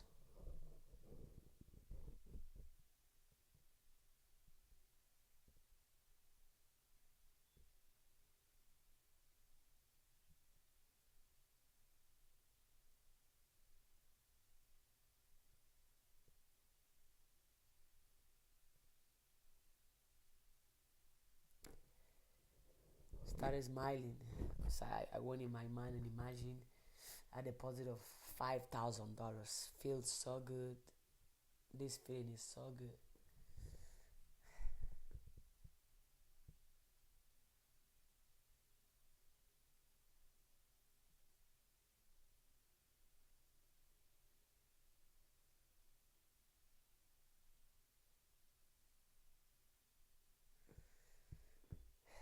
And stay in the feeling until it feels real.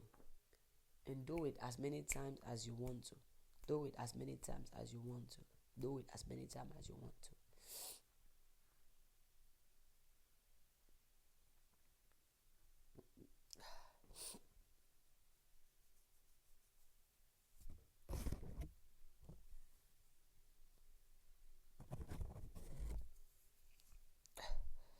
Thoughts shape feelings, which shapes actions, which shapes reality. So if you want to shape your reality, start with your thoughts.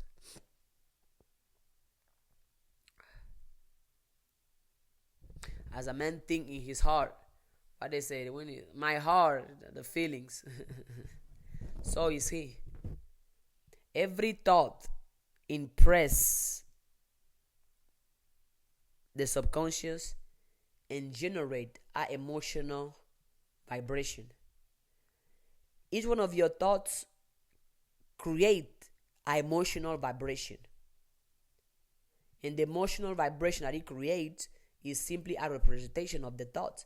It's impossible for you to be thinking positive and not receive any type of positive emotional vibration.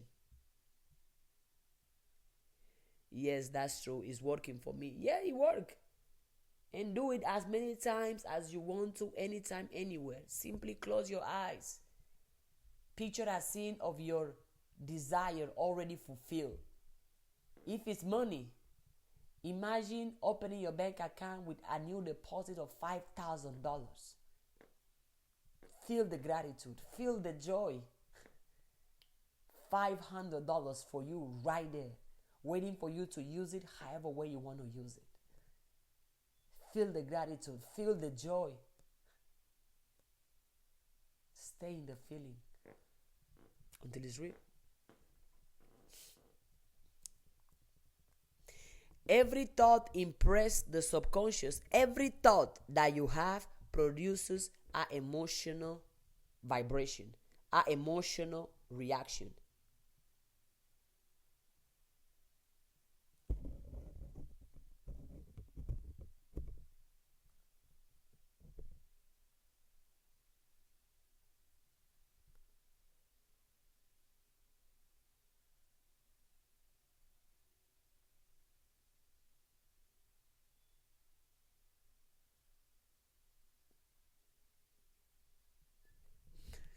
Example, fearful thoughts produce anxiety. When somebody is having anxiety, right? If they can be honest and transparent and express what they are thinking, they're not thinking nothing positive. They're not. They're thinking about something bad happening, something painful happening, or something that they don't want happening. Fearful thoughts produce anxiety. The exact same way, abundant thoughts produce peace.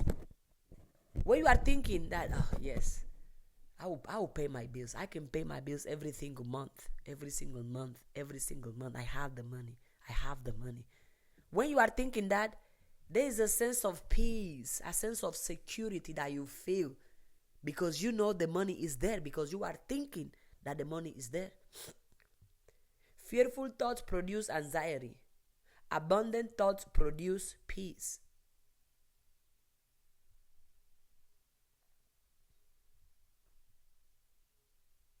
Fearful thoughts produce anxiety. Abundant thoughts produce peace. And you are always in control of your thoughts. So what are you thinking? What are you thinking? What are you thinking? What are you thinking? What are your dominant thoughts? Feelings, and I would say, right? Thoughts shape feelings, which shape actions, which shape reality. Feelings fuel behavior. Feelings fuel actions. Nobody does something just because. Nobody acts in a way just to act in a way. Every behavior, every action has a thought behind it. Every, to the smallest to the biggest. Every behavior, every action has a thought behind it. Feelings fuel behavior. Feelings fuel actions. Feelings fuel attitudes. What fuels feelings? Thoughts.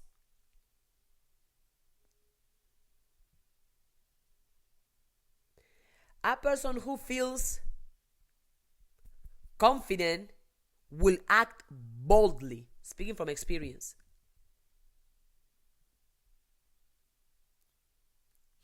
A person who feels confident will act boldly.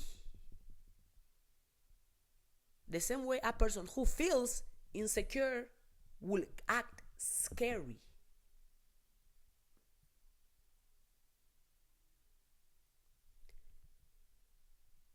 Put it to a test. Go in a room with a confident person and go in a room with an insecure person. Talk to them. You will see. A person who feels confident and is confident will act boldly. A person who feels insecure will act fearfully.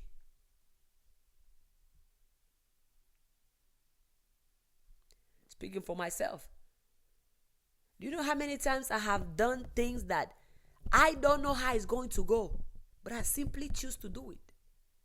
I have the boldness to do it. I have the boldness to go for it. I have the boldness to send the message, send the email, press the phone, make the call, post the content, go to the place. I simply choose to do so.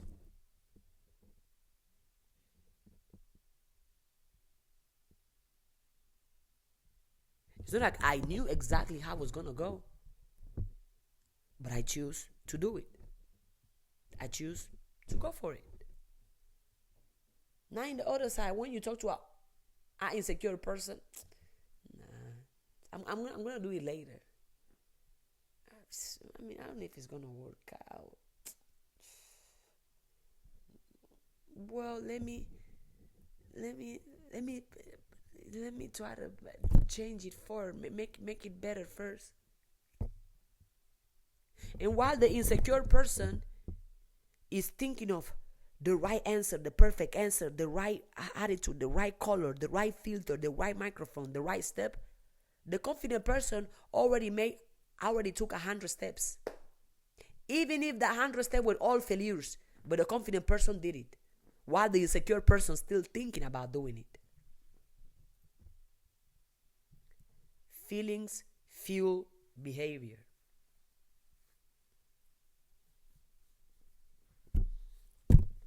A person who feels defeated will self-sabotage.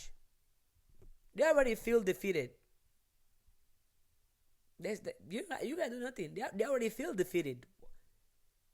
They're gonna self-sabotage. They already tell themselves, nah, I cannot do this. This is not for me. So they're gonna self-sabotage. Power is the mind. We all know that. If you can control the way somebody thinks, you control the person's life.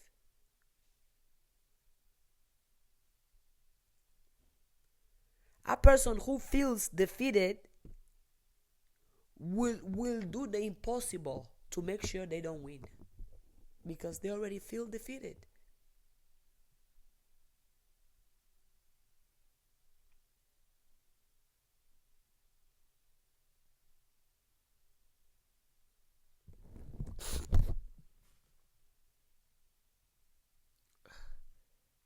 A person who feels defeated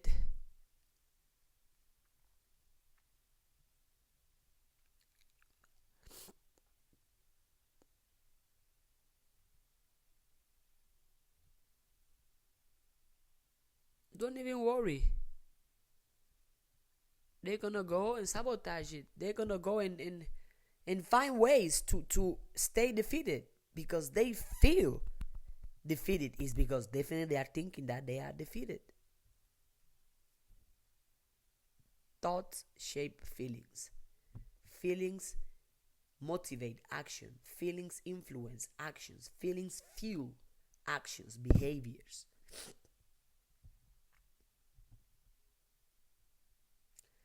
Out of the abundance of the heart, the mouth speaks. Ouch. Out of the abundance of the heart, the mouth speaks. Yeah. Luke 6:45. The Bible is just such a great book. Since this is the most easy to understand or easy to digest psychological, metaphysical, spiritual, mental book, the Bible. Out of the abundance of the heart, the mouth speak. And usually the heart represents what? Feelings. So out of the abundance of what you feel, you're going to act. And just by looking at somebody's actions, you can tell how that person feel about themselves. It's not surprise. We see it in the way you act. We see it in the way you behave. We see it. You are letting it be known. And actions shape reality. Actions repeated form habits. What you do the most is what you do best. What you do the most is what you do better. Actions repeated from habits. Actions repeated form habits. Habits shape character. Are you all surprised? Character attracts outcomes that align with it. If your character screams poverty, weakness, negativity, you are going to attract people that fit of that character.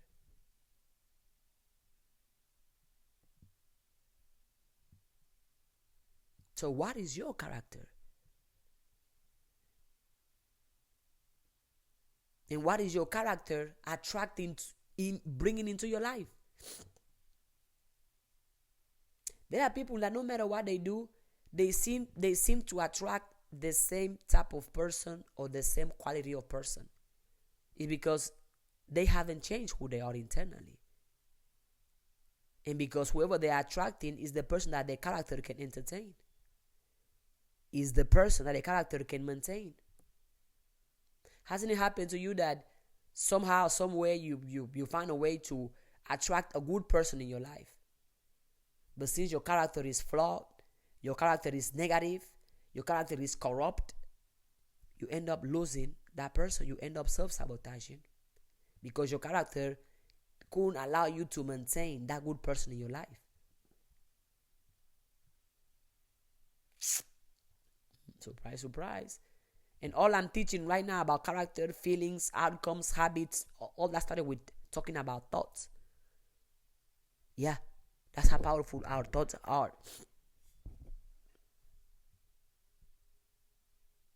Mm-hmm.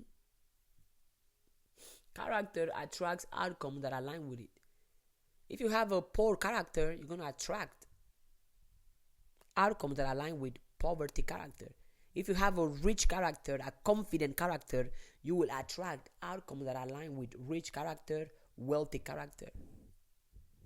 This is not magic.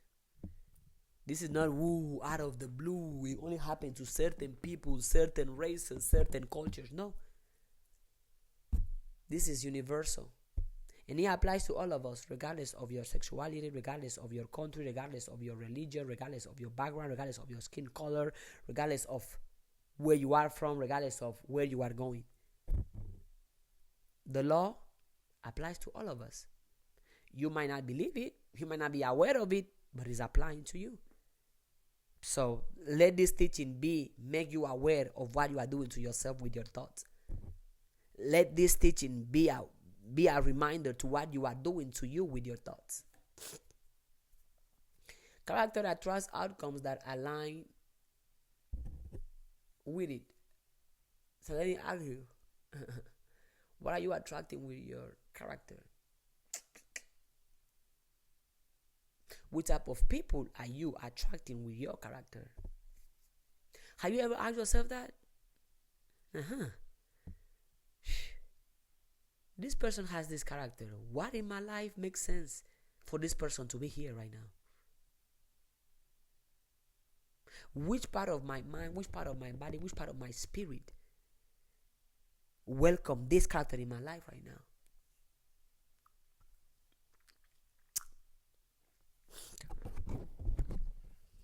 Be not be deceived. God is not mocked. For whatsoever a man sow, that shall he also reap. Just had to ask myself that today. Great. Self-reflection. Talking to yourself. Amazing. Character attracts outcomes that align with it. Do not be deceived. God is not mocked.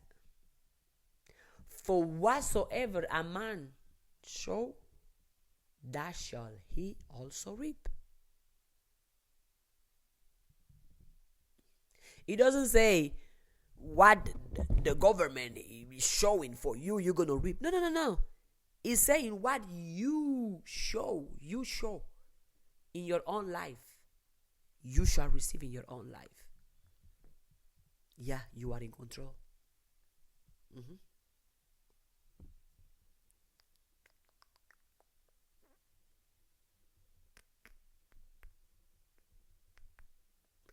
And you can break it down to thought, feeling, action, habits, character, destiny.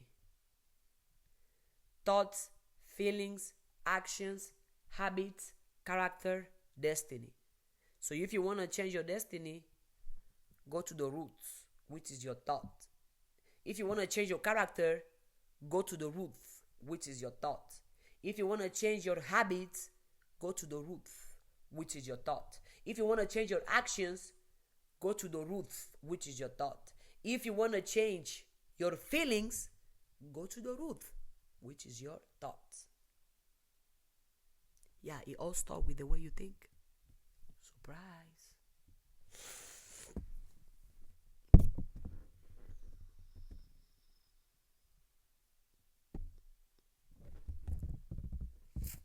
And one of my most favorite Bible verses explain, or you can sum up what I was teaching today.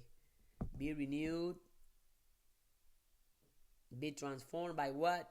By the renewing of your mind. It doesn't say be transformed by the renewing of your bank account, renewing of your closet, renewing of your fridge, renewing of the government, renewing of your culture, renewing of your tradition, renewing of your degrees, renewing of your business, renewing of your sexuality, renewing of the politics preference. No, by the renewing of your mind. Romans 12:2. Be transformed by the renewing of your mind. Change the thought, and you change the harvest. Change the thought is the seed. So, whatever harvest you want to have, plant that seed. Whatever harvest you want to have in your life, plant that seed. Whatever thought you want to have, plant that seed. Power is the mind. If you have any question, put them right now. If you're watching this on YouTube and you have a question, put it in the comment section. If I don't have the answer, somebody else in the community might have the answer, so put it in the comment section. Change the seed and you change the harvest. The seed is your thought.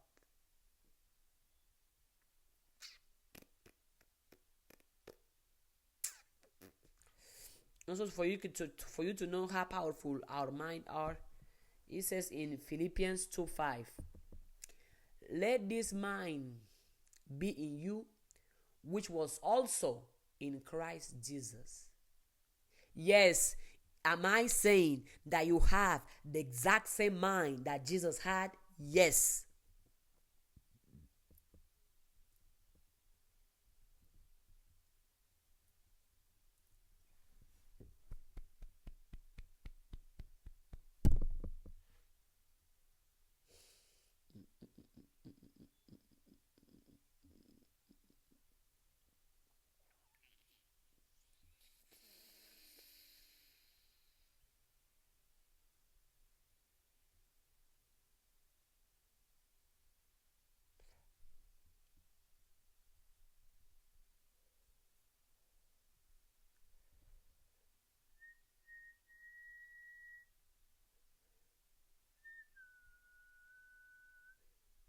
Whatsoever a man or a woman sow, that shall he also reap.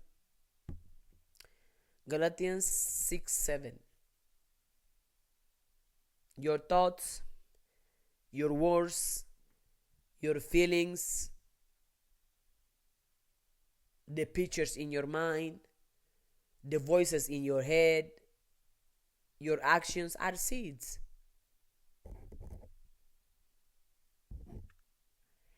Every harvest in your life, good or bad, you did it. Bad or good, you did it. Every harvest in your life, good or bad, is the fruit of a seed once planted in your mind. So let me ask you, which seeds are you planting in your mind? Every harvest in your life, good or bad, is a result of a fruit of a seed planted in your mind. So let me ask you, which seeds are you planting in your mind?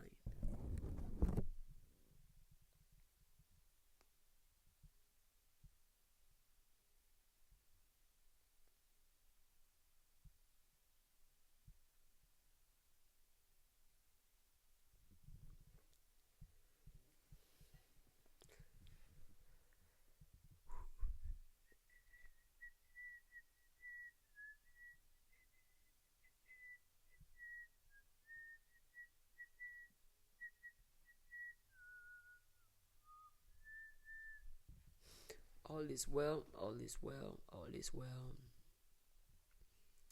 Everything is unfolding perfectly perfect. All is well, all is well, all is well. Everything is unfolding perfectly perfect.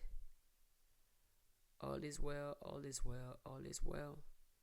Everything is unfolding perfectly perfect.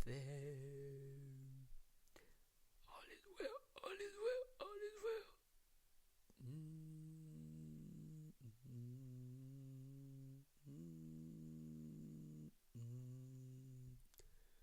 All is well, all is well, all is well, all is well, all is well, all is well, all is well. My mind is a place of riches. My mind is a place of success. My mind is a place of happiness. My mind is a place of prosperity. My mind is a place of money. My mind is a place of joy. My mind is a place of happiness. My mind is a place of prosperity. My mind is a place of success.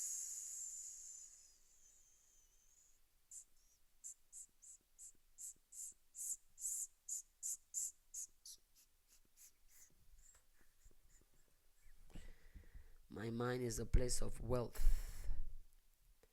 My mind is a place of success. My mind is a place of prosperity. My mind is a place of wisdom. My mind is a place of happiness. My mind is a place of love. My mind is a place of solutions.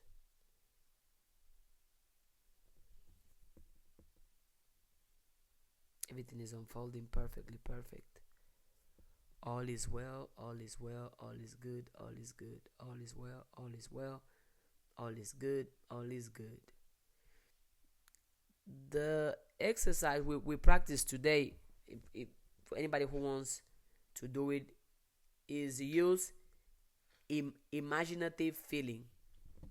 That's one of the methods that Neville Goddard used, which is consists of close your eyes. You can write this down. Close your eyes. Picture a scene that implies your desire is already fulfilled. Example: if it's wealth, imagine opening a text that says payment received. Then feel the relief, gratitude, or joy that will flow. Stay there until it feels real.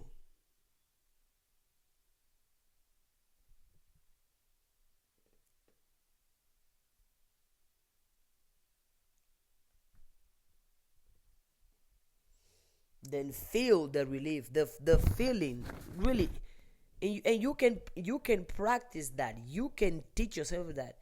You can imagine when was a time in my life I felt relief.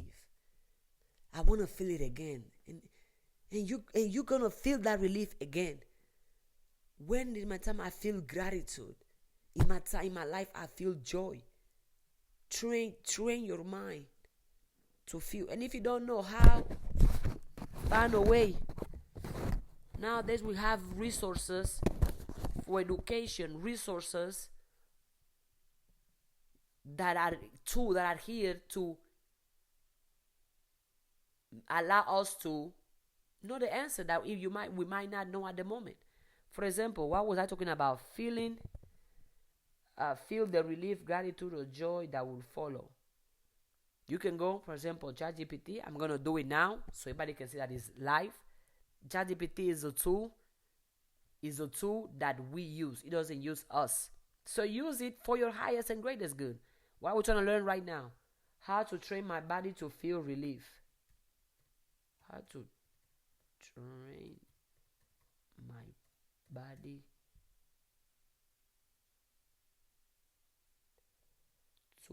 to feel relief or to feel joy. What is something that if I say to feel relief? Okay. How to train my body to feel joy.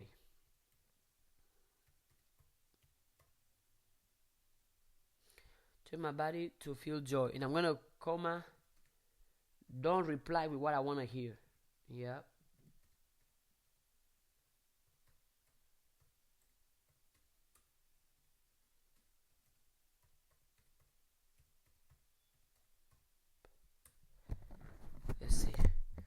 How to train my body how to feel joy. Good, because what you want to hear and what will actually train your body to feel joy might not be the same thing. Here is the raw truth. Joy is not a mental trick. It's a physiological state. You can't just decide to be happy and expect your nervous system to obey. You have to condition your body the same way you would train a muscle. First step, interrupt the addiction to stress. Most people's baseline state is tension, worry, or scrolling stimulation. Your nervous system gets addicted to that. That means joy feels unsafe or foreign to your body. Start noticing when you are locked in stress, tight jaw, swollen breathing, hunch posture, and interpret it physically. Drop your shoulders. Exhale fully. Unclench your stomach. It will feel uncomfortable at first, like you are losing control, but that's the doorway. Second, train your physiology before your thoughts. Joy is not just a thought, it's a set of signals in your body. Relaxed muscles, expanded breath, uplifted energy. If you force your face into a smile for 60 seconds or stand tall with open chest, your brain starts releasing different neurochemicals. This feels fake at first, but the body does not care. It reads postures and breathe as reality. Ooh, what? No. I gotta read this again. What?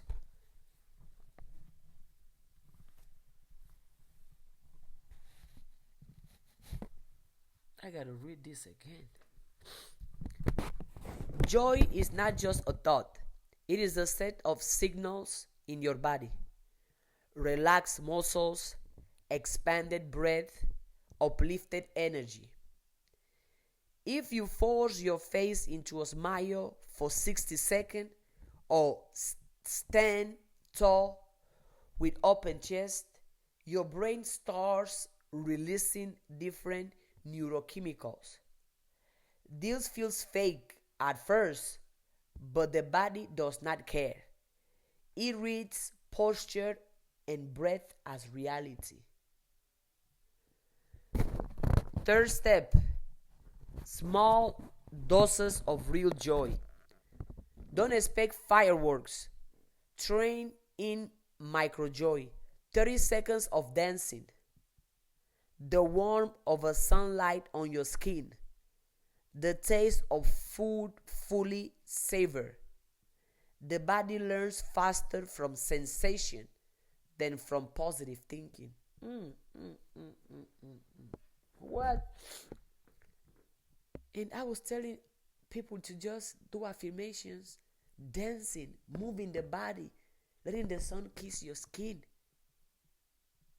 It is actually a thing that helps you psychologically and physically as well. I'm going to read it again. Don't expect fireworks. Train in micro joy. 30 seconds of dancing. The warmth of sunlight on your skin. The taste of food fully savored. The body learns faster from sensation than from positive thinking. 30 seconds of dancing can increase your joy. Just 30 seconds of dancing. And no, you don't have to be a great dancer. You don't have to be on rhythm. Just 30 seconds of dancing, movement. The warmth of sunlight on your skin. Let the sun kiss your skin. Go out. Feel the sun. Feel the sun. Feel the sun. The taste of food fully savor. Your body learns more from sensation than from positive thinking. So expose yourself to the good sensation. A hug is a good sensation. A kiss is a good sensation. A walk with a loved one or by yourself is a good sensation. Dancing is a good sensation. Clapping is a good sensation. Jumping is a good sensation. Give yourself that, because you can, no matter where you are right now. 4.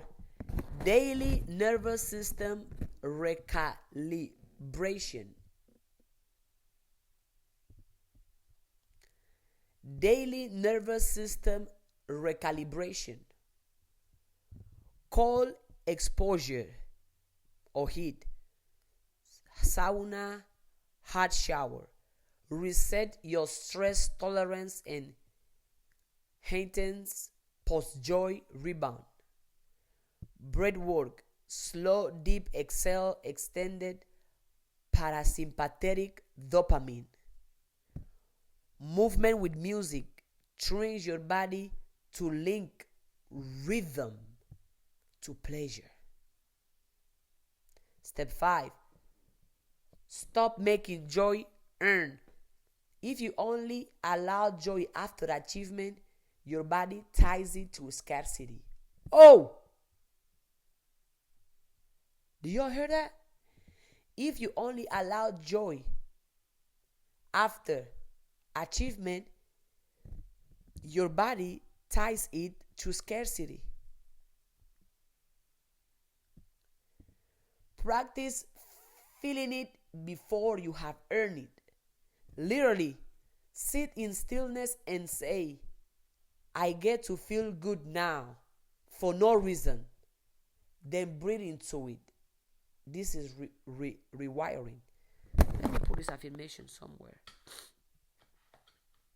See, as I'm learning, taking notes.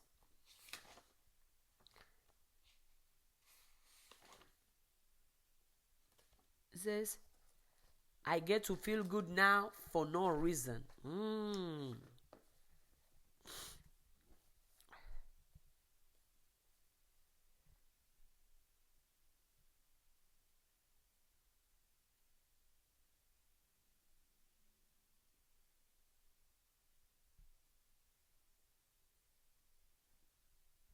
I get to feel good now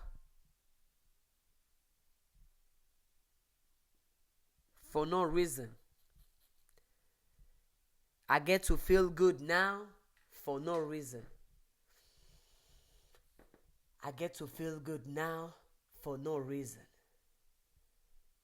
I get to feel good now for no reason.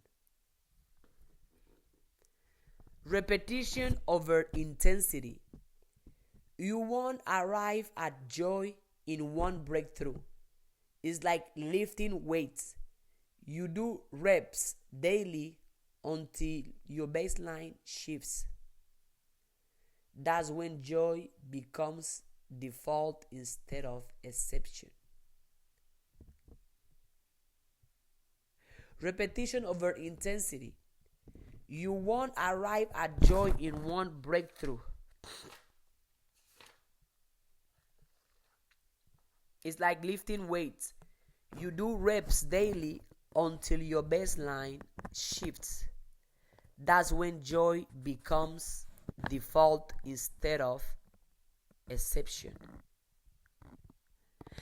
And to conclude, you don't train your body to feel joy by waiting for it. You install it through posture, breath, movement, and repeated practice. Even when you don't feel like it. Key point, even when you don't feel like it. What was I saying earlier? Even if you are in tears right now, you can still choose to feel good for no reason. You can still play music and dance and move and breathe and go find a way to feel the sun. All the things that I mentioned here that can give you, all those things are free. And you can do them anytime. Because what did we say? Feelings gets the blessing. Feeling is the secret, as Reverend Ike would say, or as Neville Goddard would say. You can train your body to feel a certain way. Let's see. How to train my body to feel joy. Okay, then we're talking about joy. How to train my body to feel wealthy. Don't reply with what I want to hear. Okay, let's see. Now we're gonna do, this is the last one, and I'm using the tool that we all have access to. I say how to train my body to feel wealthy. Don't reply with what I want to hear. Yep, because it's not about what I want to hear, it's about what works. It said, you can't just think wealth into your body and expect it to stick. Your body learns wealth the same way it learns fear, hunger, or safety, through repeated states, not wishful thinking. If you want to train your body to feel wealthy, you have to condition it in a few raw, practical ways. 1. Somatic rehearsal. Notice how you physically carry yourself when you are stressed, broke, or doubtful. Unlaunched shoulders, tight jaw, shallow breath. Now flip it. Stand tall. Breathe deeply into your belly. Unclench. Wealth is not just money, it's expansion. Your nervous system has to experience expansion in real time. 2nd, micro upgrades. Don't wait for millions. Give your body small, tangible, luxury signals it can register. Drinking water from a glass instead of a plastic bottle. Oh, that symbolizes luxury? Drinking water from a glass instead of a plastic bottle. Slowing down your meals instead of rushing. Putting on clothes that make you feel powerful, even if nobody else sees you. Wealth is about clues. Your body records them. I'm going to repeat this one. Micro upgrades. Don't wait for millions. Give your body small, tangible, luxury signals it can register. Drinking water from a glass instead of a plastic bottle. Yeah, gotta get a glass. Alright. Slowing down your meals instead of rushing. Putting on clothes that make you feel powerful, even if nobody else sees you. Wealth is about clues. Your body records them.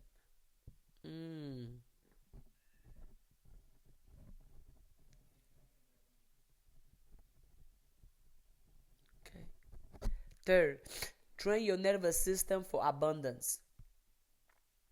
Many people self-sabotage because their bodies panic when they get more than they are used to.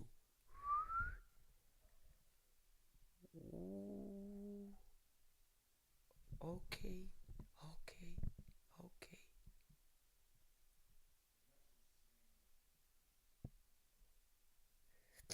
Thank you. Same to you. Train your nervous system for abundance.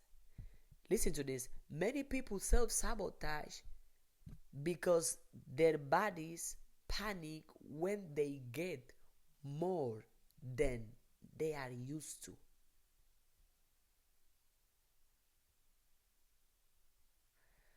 Practice tolerating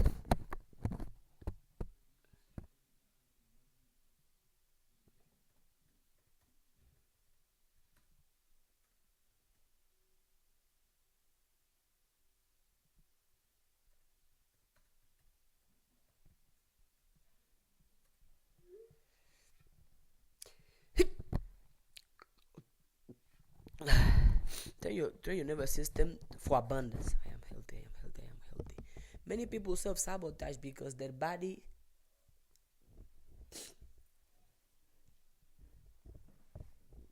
tips on social anxiety.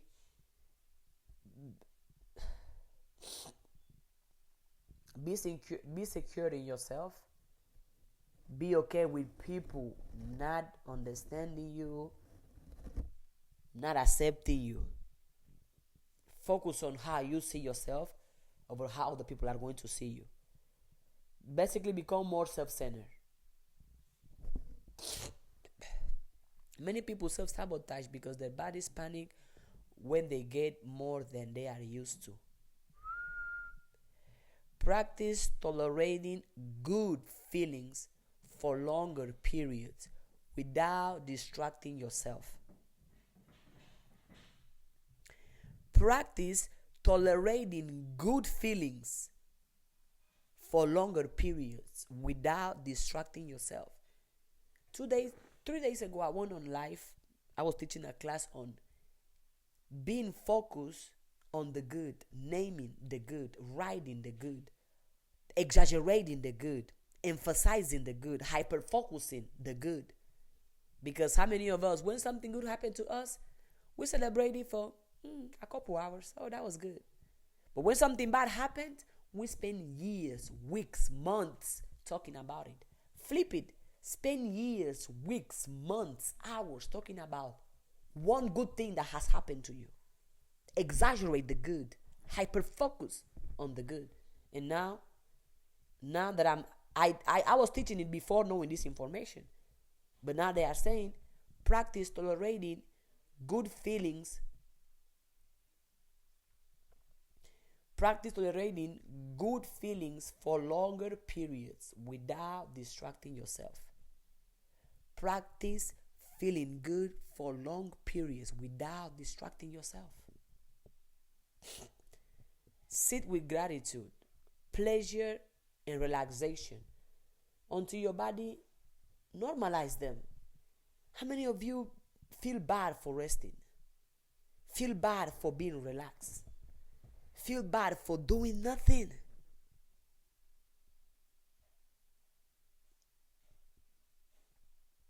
You gotta train your body.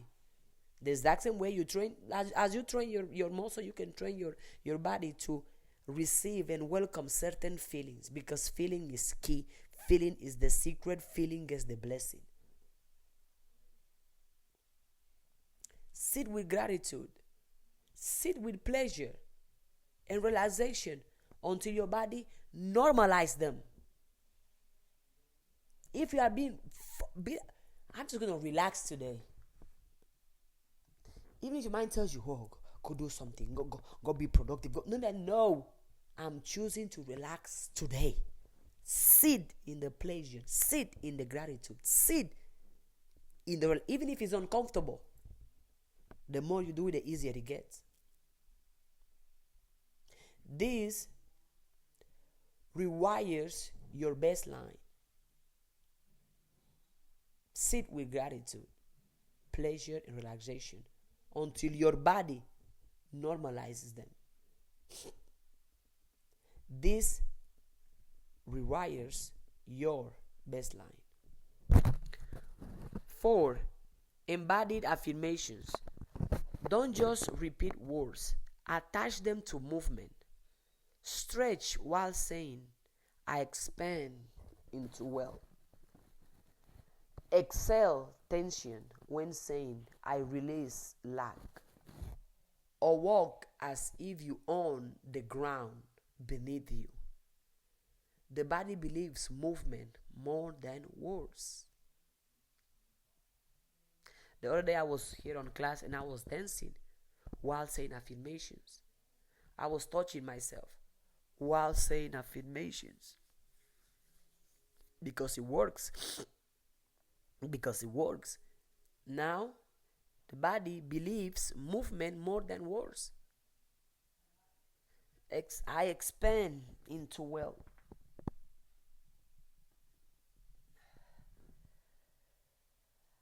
I release lack. I release fear. I release poverty. Or walk as if you own the ground beneath you. And as I'm reading on how to train, and as I'm educating myself and on reading and studying on how to train our body to feel a certain way, I'm realizing how much of it has to do with our posture. People that walk like, no, stand tall, chin up. Yeah.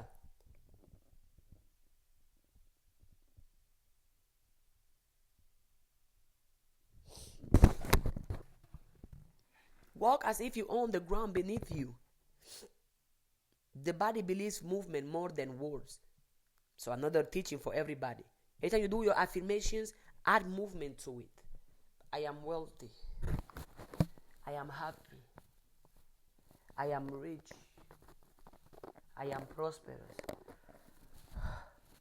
I am wise. I am confident. I am confident. Add movement into your affirmations.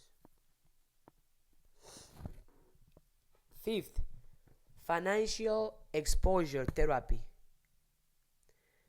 Put yourself in spaces your nervous system will label too wealthy for you. I have done this multiple times. Whenever I go to car dealerships to look at luxury cars, and when I go on walks in wealthy neighborhoods, or when I see a Rolls Royce, a G-Wagon, a Ferrari, and I say, oh, that's mine, that's mine, that's mine. Yeah, I have done this. I did not know it was called financial exposure therapy. Put yourself in spaces your nervous system would label too wealthy for you. Walk through luxury stores. I done that. Sit in nice hotels lobbies. I have done that. Visit high-end neighborhoods. I have done that. Don't shrink. Practice breathing slowly and grounding yourself. Don't shrink. Practice breathing slowly and grounding yourself.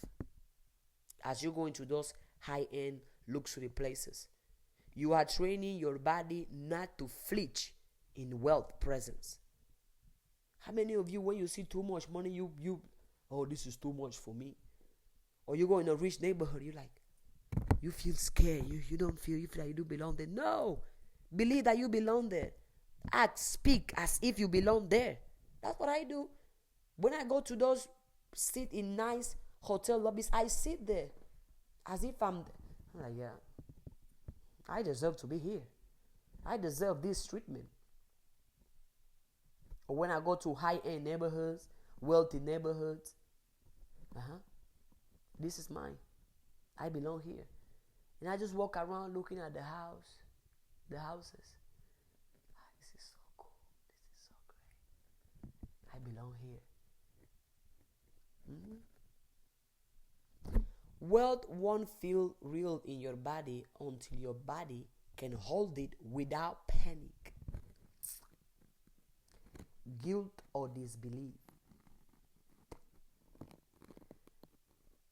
That's not glamorous work. It's slow, repetitive, uncomfortable.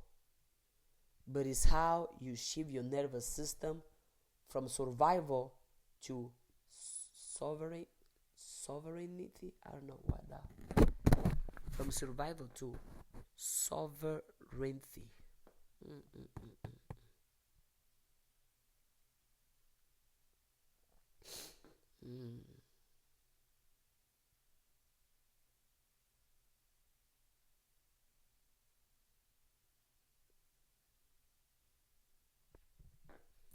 Wow. Notice how you carry yourself when you are stressed, broke, and doubtful.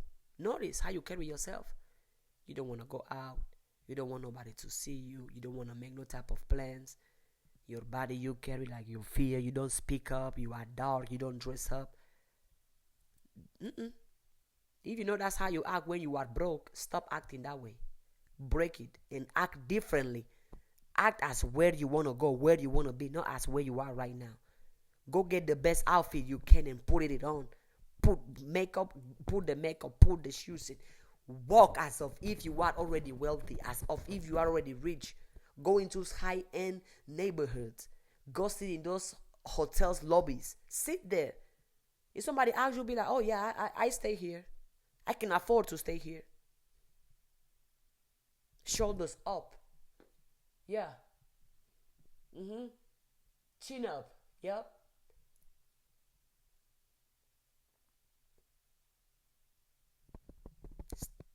Stand tall. Breathe deeply into your belly.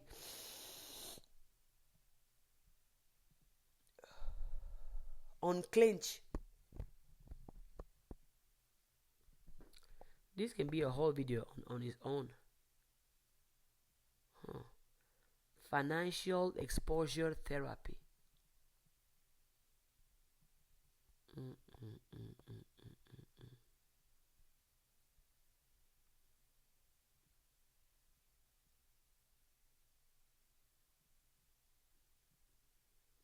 Talk about the nervous system. Yep. Nervous system. Your nervous system from survival to stand tall, breathe deeply into your belly, unclench. Because okay, I put it here so it can expand more. Think about it. When people feel broke, unsafe, or unworthy, their whole body contracts. Shoulders fold in, breath gets shallow, jaw locks, eyes drop. That contradiction is poverty in the body.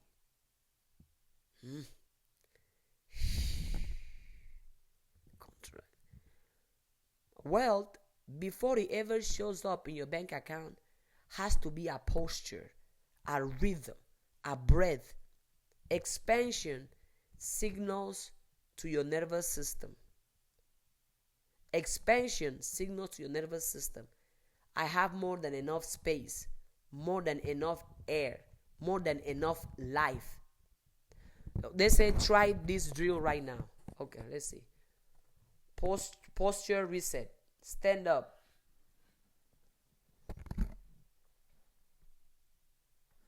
Roll your shoulders back until your chest open. Keep your chin slightly lifted. Not arrogant, but sovereign. Okay. Y'all can do this too. Y'all see what I did? Posture reset. Breath reset.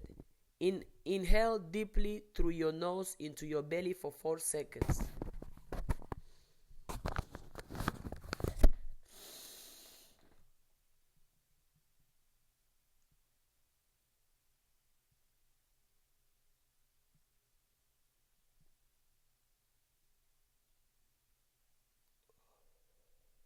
Exhale slowly. Inhale deeply through your nose into your belly for 4 seconds.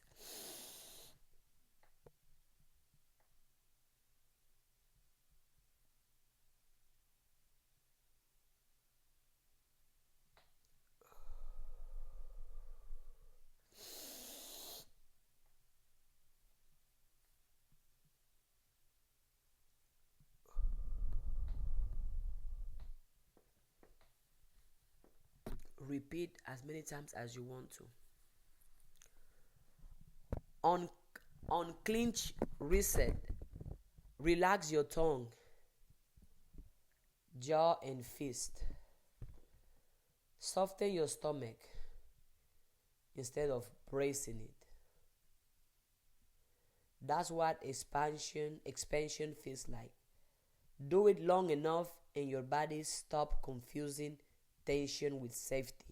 Instead, it begins to equate openness, calm, and dignity with I am resourced, I am wealthy. This is great, this is good. Woo.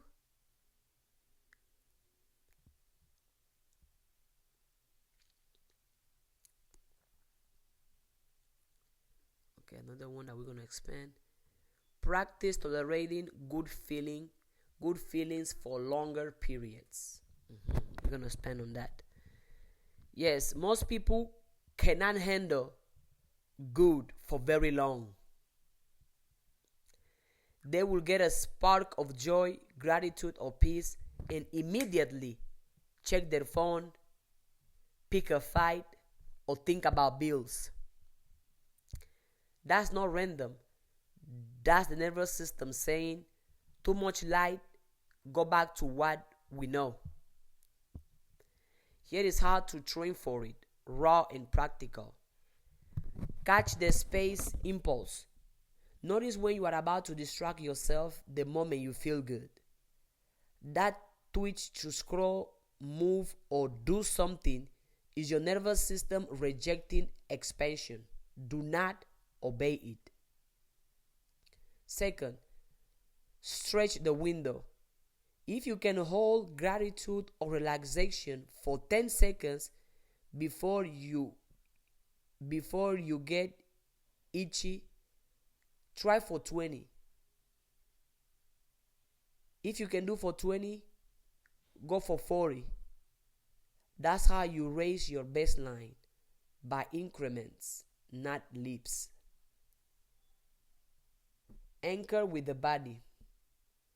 While sitting in a good feeling, breathe deeper, unclench and let your body memorize it. Put your hand on your chest or belly to tell your nervous system, this is safe, this is me. This is safe, this is me. 4. Name it. Whisper to yourself what you are feeling. This is peace, this is joy, this is wealth. Labeling it reinforces that your body is allowed to stay there. 5. Don't chase intensity, train duration. The goal is not to get a bigger high, but to hold a steady sense of enough for longer without crashing back into anxiety. Sounterin Sally, hey, from my community, glad you are here. Welcome, welcome. The goal is not to get a bigger high, but to hold a steady sense of enough for longer without crashing back into anxiety. Wow.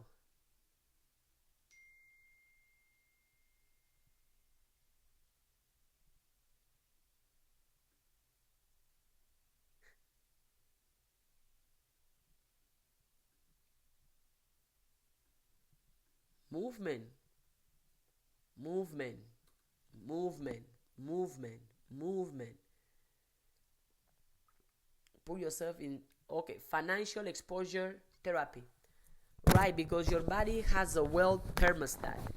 If you only ever felt safe in modest or survivor level environments, your nervous system codes luxury as danger or not for me.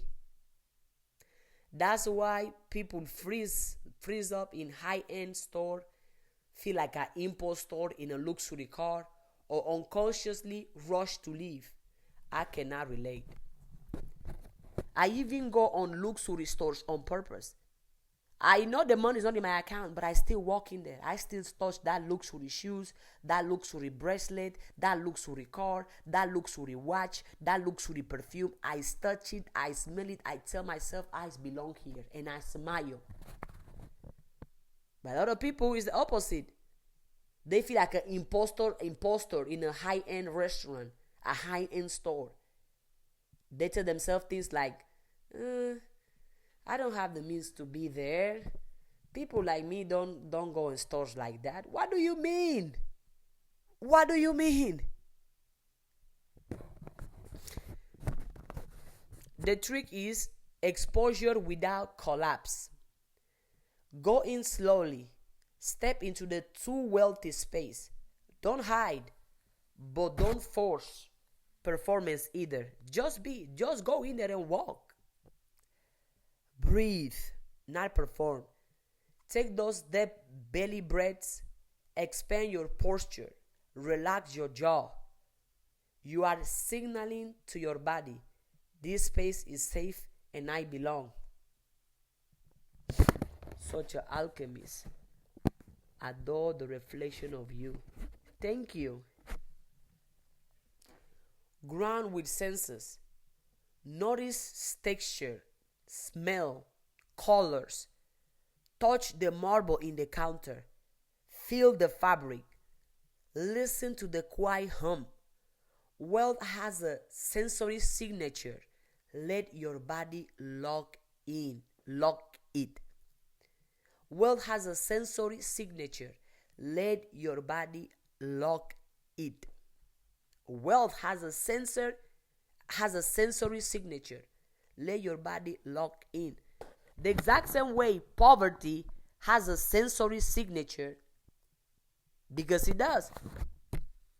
It's called financial exposure signature. Go to that high-end restaurant, that high-end mall, that high-end hotel. Go sit at the lobby. If anybody asks you, tell them, I belong here. I deserve to be here. Because you have to let your body get used to wealth. If you want to be wealthy, you have to train your body to feel safe around wealth, to feel safe around luxury. You have to. Don't be like, oh, this is too expensive. Oh, this is too much for me. No. If it has a price tag, you can afford it. If you go to the mall, there is a high-end store, walk in that store. Even if you don't have the money, go in that store. Touch that luxury shirt, that luxury shoes, that luxury watch, that luxury earring, that luxury glasses. Touch it, feel it. Say, this is me. This is safe for me. I belong here. Wealth has a sensory signature. Let your body log it. Let your body embrace it. Instead of freaking out around luxury, freaking out around wealth, telling yourself things like, oh, this is too much for me. Oh my God, I can't afford this. No. Change the vocabulary. I am safe here. This space of wealth is safe for me. This space of luxury is safe for me. This space of greatness is safe for me. I belong in luxury. I belong in wealth. I belong in greatness. I belong in this good life. Yes, I do. And stay long enough to reset. Don't get out after 2 minutes. Sit. Linger. Let your nervous system learn that the world didn't collapse because you existed there. The world didn't collapse because you went into a luxury mall. The world didn't collapse because you went into a high-end neighborhood. The world didn't collapse because you touched a luxury car, a luxury watch, a luxury bracelet. The world didn't end because you allow yourself to be in spaces of wealth, spaces of luxury, because you deserve to be there. Live without compensating. Don't tell yourself, someday when I can afford it. No future tense. Walk out with your body believing, I can hold this now. I can pay for this now. I can afford this now. This is nervous system conditioning. The goal is not to buy anything. The goal is to stop shrinking. Because if you cannot breathe steadily, calmly, in wealth presence, you will unconsciously push it away when it comes. If you cannot breathe steadily in wealth present, you will unconsciously push it away when it comes.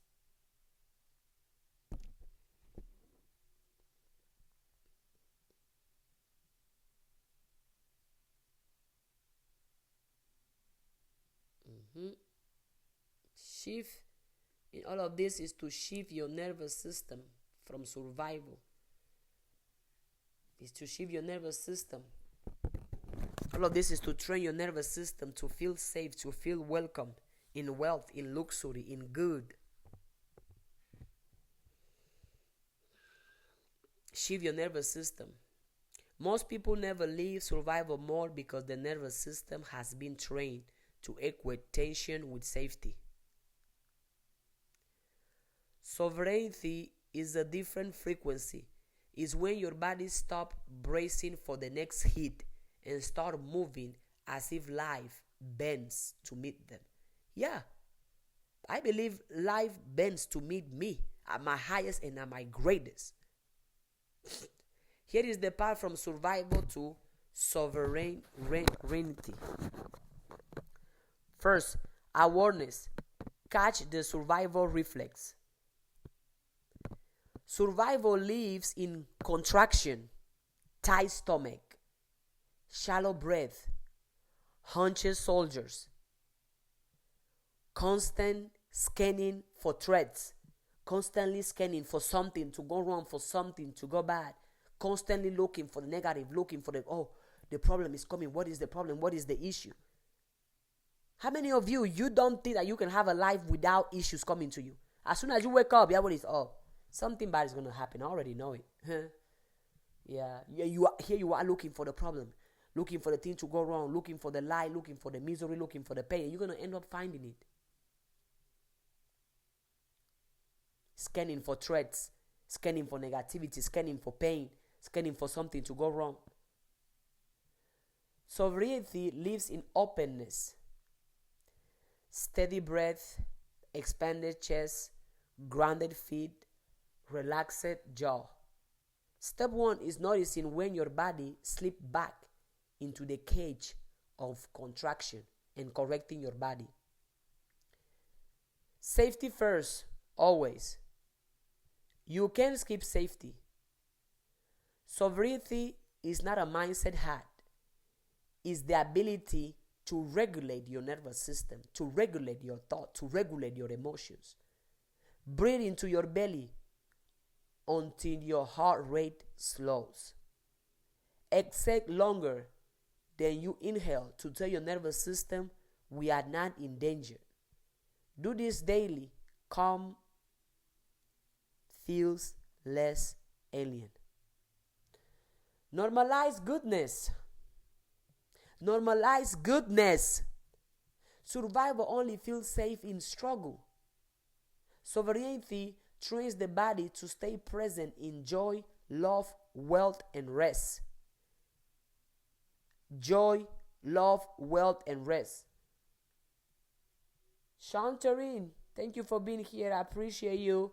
Something great is coming your way. Something good is coming your way. Welcome it because it's already there. Enjoy it because you deserve it. Normalize the goodness. How many of you have normalized poverty, normalized suffering, normalized life to go bad for you? Normalize good, normalize wealth, normalize rest, normalize freedom. Normalize good things happening to you every single day. Survival only feels safe in struggle. Sovereignty trains the body to stay present in joy, love, wealth, and rest. Sit with pleasure without numbing or distracting. Stay in gratitude until it feels ordinary. This teaches your nervous system abundance is my baseline, not my exception. Sit with pleasure without numbing or distracting. Sit in gratitude until it feels ordinary. This teaches your nervous system abundance is my baseline, not my exception.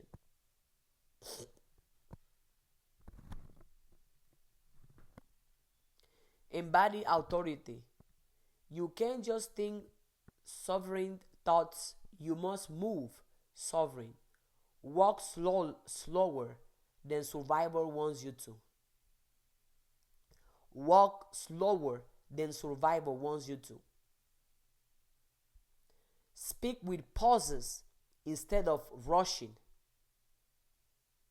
Enter a room like you already belong. Your nervous system learns from movement more than affirmations. Your body learns more from movement more than words. That's why the other day I was doing affirmation, for example, and I was dancing as I was saying the affirmation because I am aware that as I'm moving, I am teaching my body to welcome what I'm affirming as the normal. Your nervous system learns from movement more than words. Your body learns from movement more than words. So move as you say your affirmations. Move, go for a walk, stretch, but move your body. Move your body. Don't stop moving your body.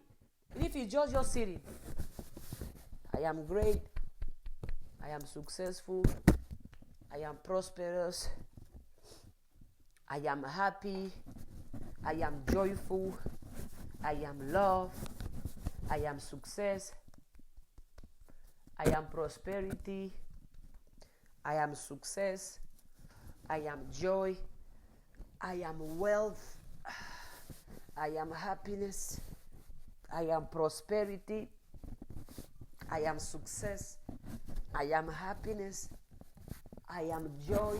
Move your body. And use this affirmation as you are moving your body is recognizing that what you are speaking is the normal state of your body. That also helps you program your body out of survival mode. People that walk with a tight stomach, the shoulders down, head down. No. Chest up. Chin up. Walk like the ground that you step in belongs to you.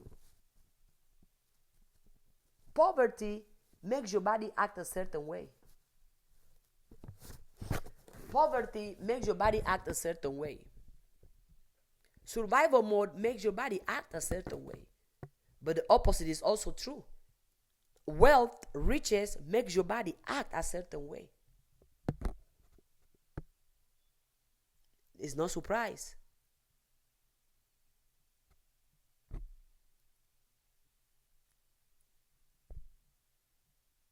It's no surprise.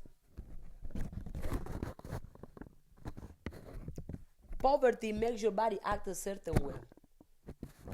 Wealth also makes your body act a certain way. You choose. You have your shoulders down, your head down. What is that? Bring your chest up, chin up.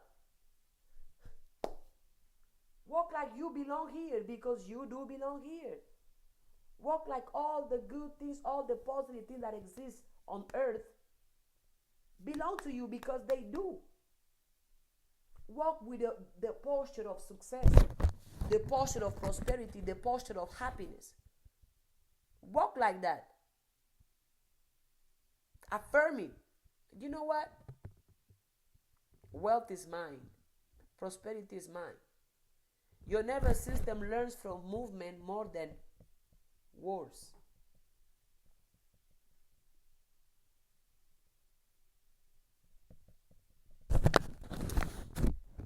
Exposure to more.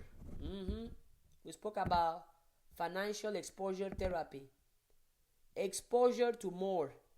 Place your body in spaces coded as above your station or above your financial means. Place your body in spaces coded as above your station and stay long enough to regulate. Go to that high-end mall. Go to that high-end store. Go to that high-end neighborhood. Go there. Walk in there and affirm that you belong there. I don't know how many of you, before you go to, no, that's too expensive for me. Oh, that store, no, I cannot afford to go there. Go! Even if you don't have the money, go to that luxury store. Go sit in that high-end hotel lobby. Go sit there. If they ask you, what are you doing here? Be like, I belong here. I can afford to be here. Go there with a smile.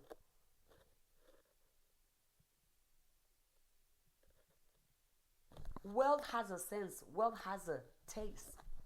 Have a taste of it and feel good in it.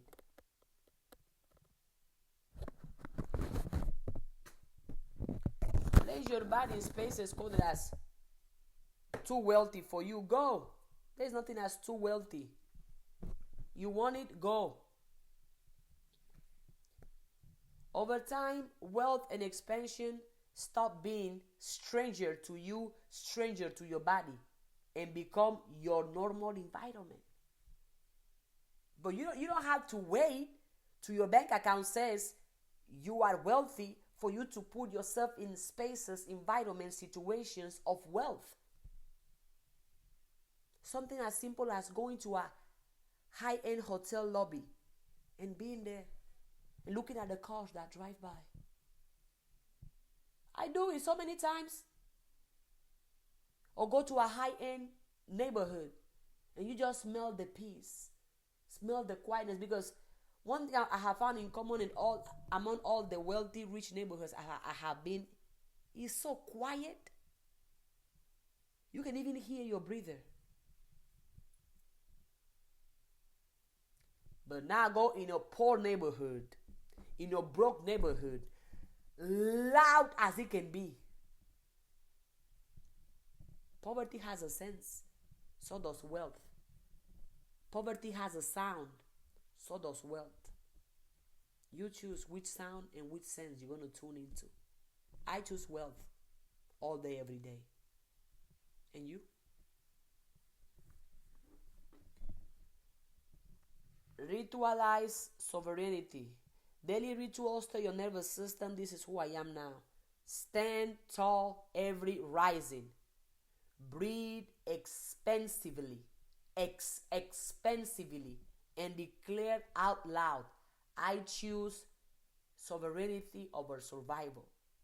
I choose to thrive over survive. I choose wealth over poverty. I choose riches over poverty. Declare it every rising. As soon as you open your eyes and you do your movement, I choose wealth over poverty.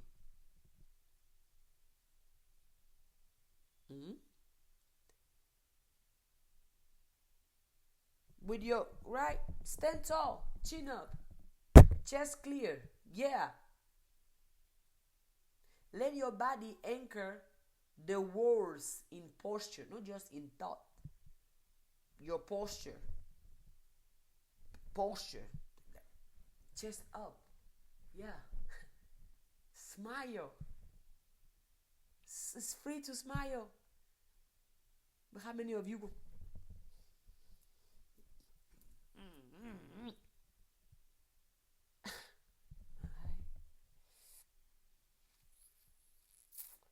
Survival says, I must guard what little I have. Sovereignty says, I am the source, I expand, and life flows to me. And success flows to me. And prosperity flows to me. And happiness flows to me. And wealth flows to me. And money flows to me. And joy flows to me. And success flows to me. And happiness flows to me. And joy flows to me. And money flows to me. And greatness flows to me. And opportunities flows to me. And wealth flows to me. And success flows to me. And happiness flows to me. And prosperity flows to me.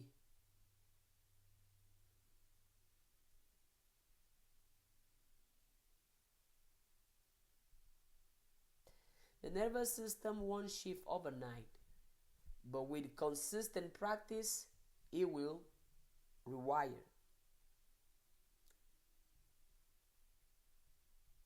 Until sovereignty feels as restrictive as survival once did, until sovereignty becomes the autopilot mode as of survival once did. Thoughts shape feelings, which shape actions, which ultimately shapes reality. So if you want to shape your reality, start by shaping your thoughts.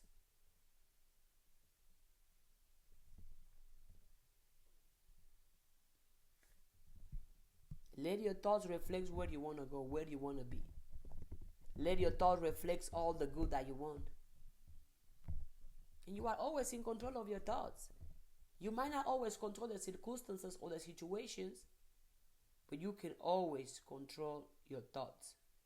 You might not always control your circumstances or situations, but you can always control your thoughts. Your thought is an inner state, and as we all know now, inner state creates outer conditions. Power is the mind. Power is the mind. Feel wealthy. Feel successful. Train your body for joy. Train your body for success. Train your body for peace. Train your body for ease. If you don't know how, use a tool or a way where you can learn how. Just like I was doing here. I use a tool to figure out how can I train my body for joy, train my body for wealth. Thoughts shape feelings, which shape actions, which shape reality. If this video helped you, empowered you, motivated you, anyhow, anyway, it can definitely help, empower, and motivate somebody else. So share. Share. If you have the question, put it in the comment section. If I don't have the answer, somebody else in the community might have the answer.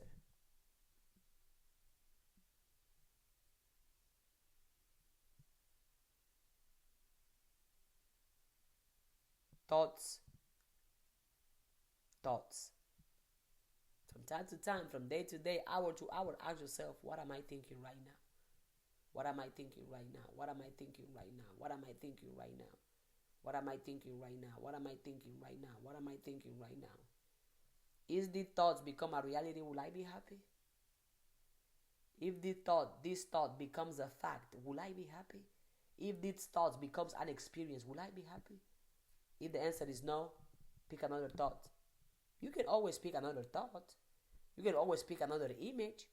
You can always pick another thing, idea to entertain in your mind. Always. Always.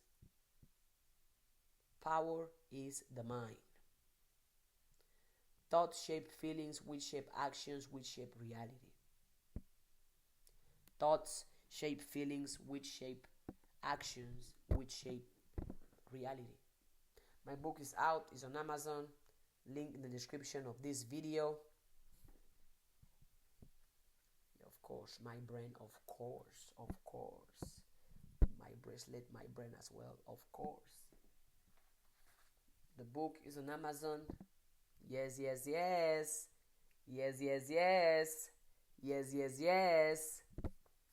Bestseller in my imagination. Bestseller in my understanding. Bestseller in my mind. The world will catch up. All is well indeed. Thoughts shape feelings, which shape actions, which shape reality.